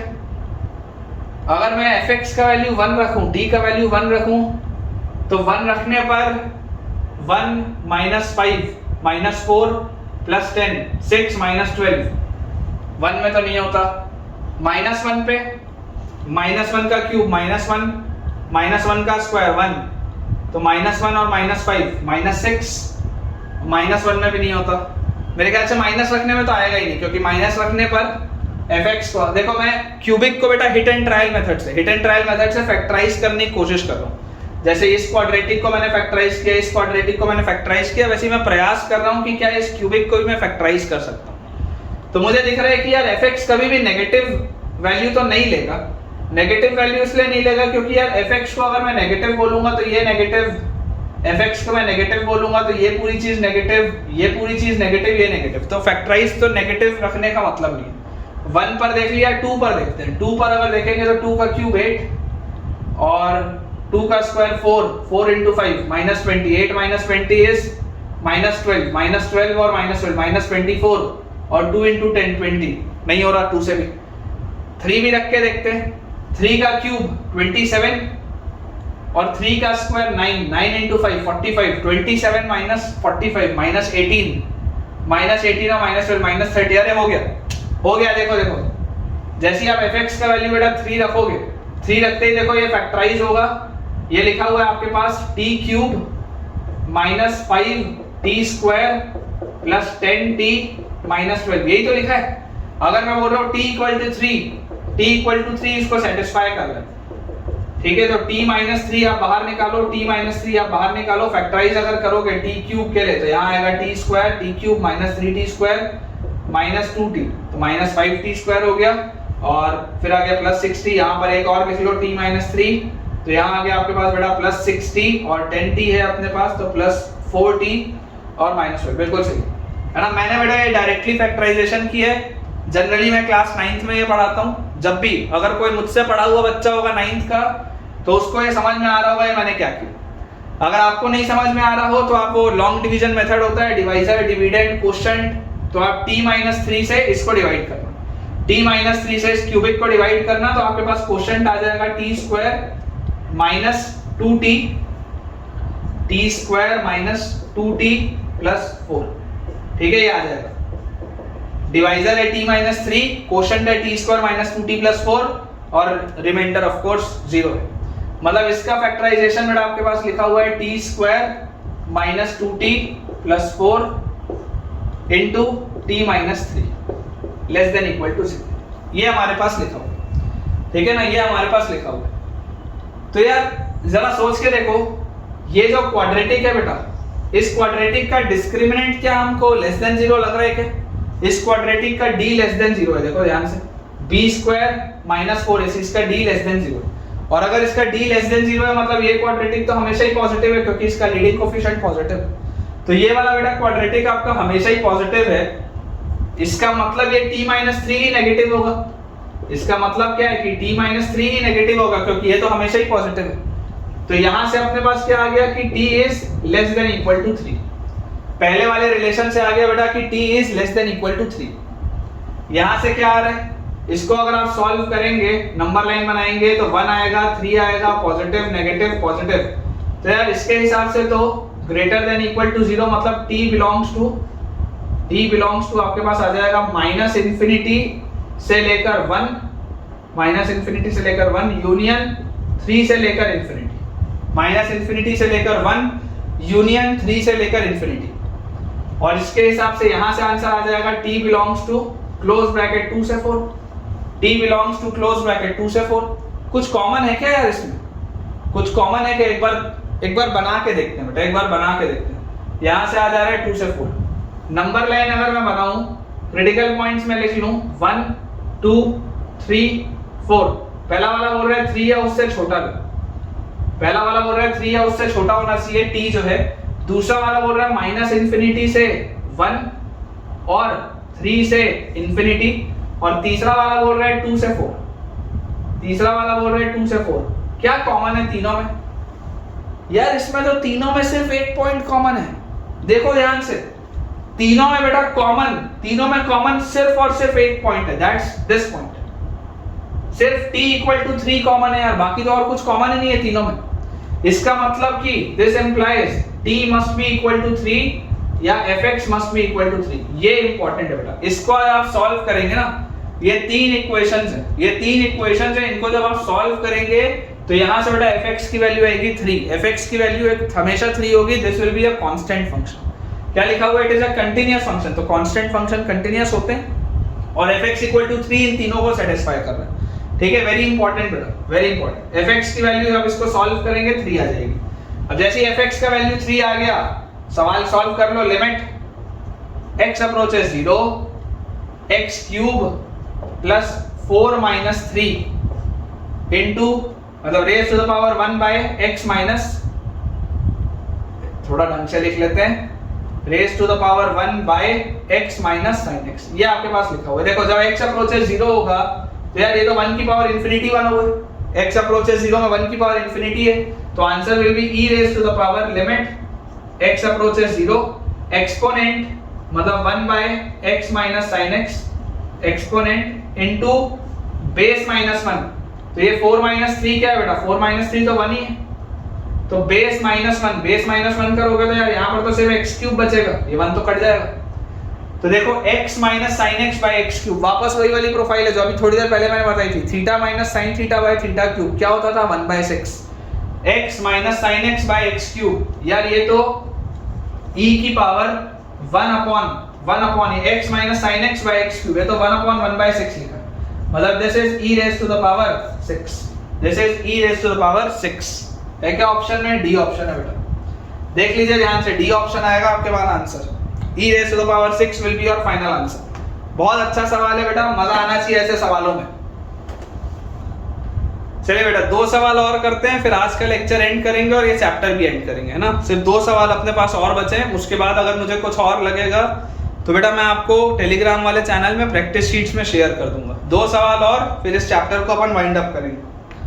क्वेश्चन हमारे पास लिखा है the value of alpha, the value of alpha for which, the value of alpha for which the function, the value of alpha for which the function fx की बेटा हमको ब्रांच दी हुई है sine of bracketed of minus times of e raise to the power ln x square divided by bracketed of minus x square into signum of e raised to the power x। ये branch है when x is not equal to 0 and this is alpha when x is equal to 0। मुझे बोला जा रहा है is a continuous function, है ना, for which the function fx is a continuous function, ये continuous function है and ये बेटा ब्रैकेटेड आपके पास दिया हुआ ना ग्रेटेस्ट इंटीजर फंक्शन है, ये वाला सिंबल है ग्रेटेस्ट इंटीजर फंक्शन। तो आपको बोला जा रहा है find the value of alpha, find alpha. आपको बेटा अल्फा निकालना है, ऑप्शन में आपको दे देता हूं। First option is 0, second option is minus sine 1, third option is sine 1 and fourth option is 1। चलिए अगर आप चाहें तो आप वीडियो पॉज करके बेटा खुद भी इसको सोच सकते हैं, अदरवाइज सॉल्यूशन देखें। अल्फा की हमको वैल्यू बतानी है ताकि ये कंटीन्यूअस फंक्शन हो जाए। ऑफ कोर्स आप कंटिन्यूटी चेक करेंगे 0 पर, और लिमिट का जो आंसर आएगा वही आंसर अल्फा का भी होगा, क्योंकि हमको पता है लिमिट x अप्रोचेस 0 fx जो होगा that will be equal to f of 0। ये हमको पता है, कंटिन्यूटी का यही मतलब है। f ऑफ 0 पर वैल्यू अल्फा है तो alpha will be limit x approaches 0 fx। ये मतलब मुझे सिंपली सॉल्व करना है कि इस पे मुझे लिमिट निकालनी है। मतलब मुझे क्या करना है, लिमिट x अप्रोचेस 0 क्या लिखा हुआ है, साइन ऑफ, थोड़ा ध्यान से देखेंगे बेटा जो मैं लिख रहा हूं, bracketed of minus e raise to the power ln x square. e raise to the power ln x square क्या होता है, e और ln तो बैलेंस हो जाएगा, e और ln बैलेंस हो जाएगा, तो यार इसको तो मैं डायरेक्टली माइनस x स्क्वायर लिख सकता हूं। फालतू में लिखा हुआ है, वो फालतू में लिखा हुआ बेटा डराने के लिए। e और ln बेटा जैसी बैलेंस होगा तो यार ये तो e की पावर माइनस x स्क्वायर लिखा, इजी, ठीक है। इसके बाद bracketed of minus x square और सिग्नम e की पावर x। यार e की पावर x तो हमेशा ही पॉजिटिव होता है, e की power x is always a positive function, तो उसका सिग्नम तो हमेशा ही 1 होगा। ये तो हमेशा 1 लिखा है यार, सिग्नम e की पावर x तो 1 होता है, फालतू में लिखा है, ठीक है, फालतू में लिखा है। तो यार ये तो मतलब सिर्फ ये सवाल है, ये सवाल है मतलब sine of bracketed of minus X square upon bracketed of minus X square, this is your question, ठीक है। अब मैं आपको बेटा ये बोलता हूँ कि यार when x approaches 0, when x approaches 0, बहुत छोटा सा क्वांटिटी, बहुत छोटा सा, तुम चाहो तो देखो right hand limit left hand limit अलग से निकाल सकते हो, लेकिन क्योंकि किसी भी ऑप्शन में डज नॉट एग्जिस्ट का आंसर है ही नहीं, तो डायरेक्टली सॉल्व हो जाएगा, समझ रहे हो ये बात को। अगर डज नॉट एग्जिस्ट वाली चीज लिखी होती तो मैं आपको बोलता कि यार ब्रैकेटेड फंक्शन है, डज नॉट एग्जिस्ट आंसर में, तो राइट हैंड लेफ्ट हैंड अलग अलग निकालो, लेकिन तुम देख रहे हो कि ढंग का आंसर है, मतलब लिमिट एग्जिस्ट कर रही होगी, ठीक है, और कंटिन्यूअस तो वैसे भी दिया हुआ है, तो लिमिट को तो एग्जिस्ट करना ही पड़ेगा। तो यहां से देखिए बेटा x अप्रोचेस 0 जब है तो x स्क्वायर क्या होगा, छोटा सा पॉजिटिव क्वांटिटी, और x स्क्वायर अगर एक छोटा सा पॉजिटिव क्वांटिटी होगा तो छोटे से पॉजिटिव क्वांटिटी के आगे नहीं माइनस साइन लग गया। x स्क्वायर एक छोटा सा पॉजिटिव क्वांटिटी है, उसके आगे एक माइनस साइन लग गया, तो मतलब नेगेटिव में छोटा सा क्वांटिटी है, नेगेटिव में छोटा सा क्वांटिटी का ब्रैकेट क्या होगा, -1, मतलब ये क्या लिखा हुआ है, जैसे sine of -1 divided by -1, bracketed of minus X square, ऊपर भी -1 आएगा, नीचे ही -1 आएगा, तो this will be minus sine 1 upon -1, minus से माइनस गया, आंसर क्या आ रहा है, साइन 1 आ रहा है, मतलब इसका लिमिट एग्जिस्ट करता है और इसके लिमिट का आंसर साइन 1 आ रहा है, तो अगर लिमिट का आंसर साइन 1 आ रहा है तो अल्फा भी क्या होगा, साइन 1। आसान सा सवाल है, बहुत आसान सा बेटा सवाल है। देखिए ध्यान से बस आपको इस बात को समझना है कि यार ये e की power log x square base e लिखा है, तो यार ये इफेक्टिवली x स्क्वायर ही लिखा हुआ है ना, ये इफेक्टिवली x स्क्वायर ही लिखा हुआ है, तो इसमें घबराने की जरूरत नहीं, ठीक है ना। आपको बेटा log की प्रॉपर्टीज पता ही होंगी, ये सिर्फ अननेसेसरी कॉम्प्लिकेट करने के लिए दिया, जैसे यहाँ पे सिग्नम e की पावर x फालतू में लिखा है, वो 1 है ना, ये 1 ही, और ये भी आपके पास माइनस एक्स स्क्वायर है, तो सवाल सिर्फ ये था, और ये सवाल को आप बेटा सॉल्व करेंगे तो sine of -1 by -1 that will be sine 1, तो इसका आंसर हमारे पास आ जाएगा बेटा C option, that is sine 1। चलिए एक लास्ट सवाल और करते हैं बेटा, फिर इस चैप्टर को और इस लेक्चर को अपन एंड करेंगे। देखिए बेटा हमारे पास लास्ट सवाल दिया हुआ है, if limit x approaches 0 bracketed of sine inverse x upon x plus bracketed of 2 square sine inverse 2x upon x plus bracketed of 3 square sine inverse 3x upon x, और इस तरीके से ये सीरीज चल रही है, पैटर्न चल रहा है, bracketed of n square sine inverse nx by x, और इस पूरे का बेटा आंसर मुझे दिया हुआ है 100, इस पूरे का आंसर मुझे दिया हुआ है 100, then the value of n is dash. Option बेटा मैं आपको दे देता हूं, 2,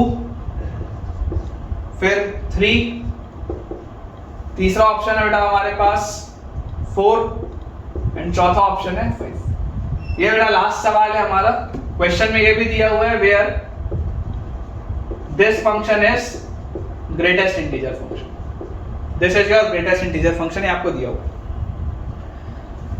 देखिए थोड़ा सा बेटा इसमें आपको एक कंसेप्ट समझना पड़ेगा, थोड़ा सा दिमाग लगाना पड़ेगा। क्या इसमें दिमाग लगाना है, इसमें दिमाग ये लगाना है, ठीक है, इसमें बेटा हमको दिमाग ये लगाना है कि यार sin x बाय x जो होता है, sin x बाय x, ये वाली प्रोफाइल 1 की तरफ जाती है, sin x बाय x की प्रोफाइल 1 की तरफ जाती है, करेक्ट है, कोई दिक्कत की बात नहीं। लेकिन ये 1 की तरफ कहां से जाती है, ये 1 की तरफ जाती है फ्रॉम लेफ्ट, ये 1 की तरफ जाती है फ्रॉम लेफ्ट, मतलब ये 0.99999999 इस तरीके का कुछ होता है, एग्जैक्ट 1 नहीं होता लेकिन अप्रोच करता है 1 को टुवर्ड्स फ्रॉम द लेफ्ट, ऐसा। क्योंकि sin x क्या होता है, sin x होता है बेटा आपके पास x minus x cube by 3 plus मतलब minus x cube by 3 factorial plus x की power 5 by 5 factorial and so on, ये आपके पास होता है sin x। तो जब sin x बाय x आप करेंगे, जब आप sin x बाय x करेंगे तो यहाँ पर आपके पास इस तरीके से आ जाएगा, है ना, ये आपके पास आएगा। तो आप देख सकते हैं कि sin x by x 1 से छोटा है, sin x by x बेटा 1 से छोटा है, ठीक है। तो 1 को अप्रोच तो कर रहा है, लेकिन ये 1 को अप्रोच कहां से कर रहा है? व्हेन लिमिट x अप्रोचेस 0, ये 1 की तरफ है, but this is approaching 1 from the left side, right से नहीं कर रहा, 1 को लेफ्ट से कर रहा है, मतलब 0.99 जैसा कुछ। तो अब जो चीज आपको समझ में आनी चाहिए बेटा कि अगर sin x by x 1 को लेफ्ट से अप्रोच करता था, मतलब ये 0.999999 ऐसा कुछ होता था, तो जरा सोच के देखो x by sin x क्या होगा? x by sin x क्या 1.000000 इस तरीके का कुछ होगा क्या? sin x by x अगर 1 से थोड़ा सा छोटा है तो यार x by sin x क्या 1 से थोड़ा सा बड़ा होगा? डिवाइड अगर मैं इसको रेसिप्रोकल कर दूं तो रेसिप्रोकल कर दूंगा तो 1 से थोड़ा सा बड़ा आएगा। ये बात आती है समझ में? अगर ये बात बेटा आपको समझ में आती है तो देखिए आपके पास लिखा हुआ है सबसे पहले limit x approaches 0 bracketed of sin inverse x by x। मैं आपको बेटा बोलता हूं आप sin इनवर्स x को थीटा बोलिए तो आपके पास x क्या आ जाएगा? sin theta.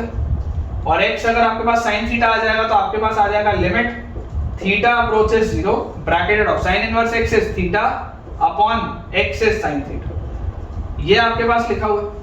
और देखो अगर x by sin x 1 से थोड़ा सा बड़ा है, थोड़ा सा बड़ा, तो थीटा by sin थीटा भी 1 से थोड़ा सा बड़ा होगा। व्हेन थीटा अप्रोचेस 0, 1 से थोड़े से बड़े का ब्रैकेटेड 1 आएगा, 1 से थोड़े से बड़े का ब्रैकेटेड 1 आएगा, तो यार इसका आंसर तो 1 आएगा।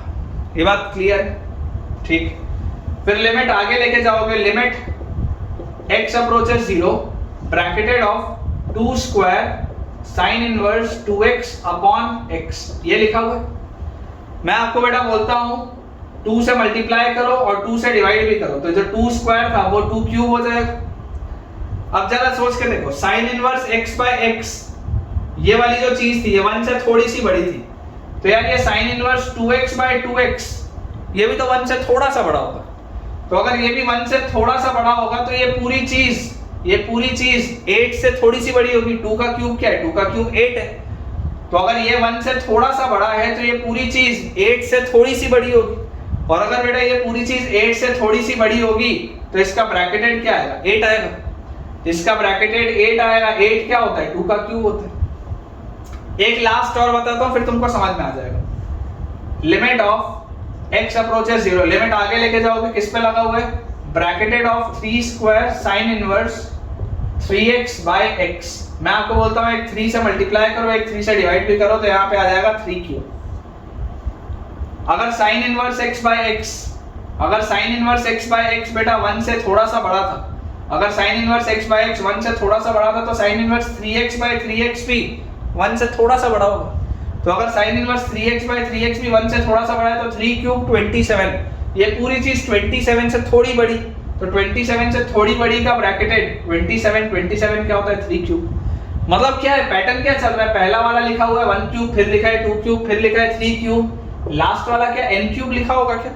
सोच के देखो, लिमिट जैसी लगाते जाओगे सब में लास्ट वाला n क्यूब लिखा होगा।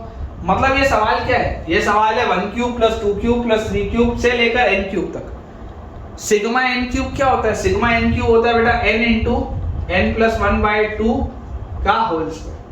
सिग्मा n क्यूब होता है n इंटू n प्लस 1/2 का whole square. This is equal to 100। If this is equal to 100 बेटा तो जरा सोच के आप देखिएगा कि क्या मैं यहाँ पर ये बोल सकता हूँ कि n इंटू n प्लस 1/2 10 होगा।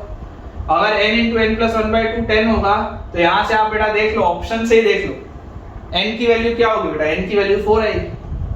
n की वैल्यू 4 क्यों होगी? क्योंकि 4 इंटू 4 प्लस 1 5/2 जैसी आप करेंगे बेटा तो 10 आ जाएगा। ठीक है, n की वैल्यू 4 आएगी, मतलब ये पूरी चीज कहां तक लिखी हुई है?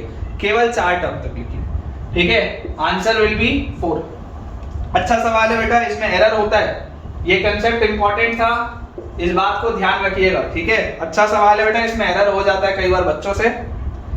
तो हमारे पास आंसर आ जाएगा सी ऑप्शन, दैट इज 4। तो ठीक है बेटा, हम इतना ही रखेंगे आज के लेक्चर में। आज का लेक्चर हम एंड करते हैं। इसी के साथ कंटिन्यूटी वाला चैप्टर भी बेटा खत्म हो चुका है और मुझे उम्मीद है कि आपको कंटिन्यूटी वाले चैप्टर में ठीक ठाक कॉन्फिडेंस आया होगा और आपके कंसेप्ट भी सुधरे होंगे।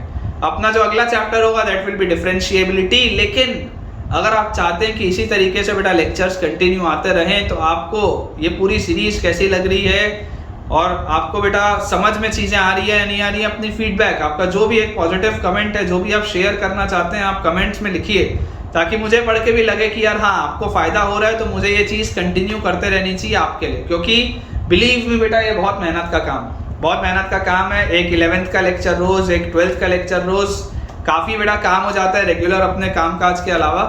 ठीक है, तो आप मुझे कमेंट में बताइए कि आप इस चीज़ को कंटिन्यू बेटा करना चाहते हैं या नहीं, आप इसी तरीके से लेक्चर्स आगे के भी चाहते हैं या नहीं, और आपको ये फ़ायदा हो रहा है या नहीं होगा। अगर आपको वीडियो पसंद आया है तो वीडियो को लाइक करना, चैनल को सब्सक्राइब करना और अपने दोस्तों को इसको रेफ़र करना बिल्कुल भी ना भूलें। और जितने भी हमारे नए स्टूडेंट्स हैं बेटा, टेलीग्राम चैनल ज्वाइन करिए, उसमें आपको सारे लेक्चर के अपडेट्स और होमवर्क के लिए प्रैक्टिस शीट्स मिलेंगी। इस चैप्टर के ही बेटा जो भी मुझे काम के क्वेश्चंस और लगेंगे मैं आपको प्रैक्टिस शीट्स के रूप में शेयर कर दूंगा। Thank you.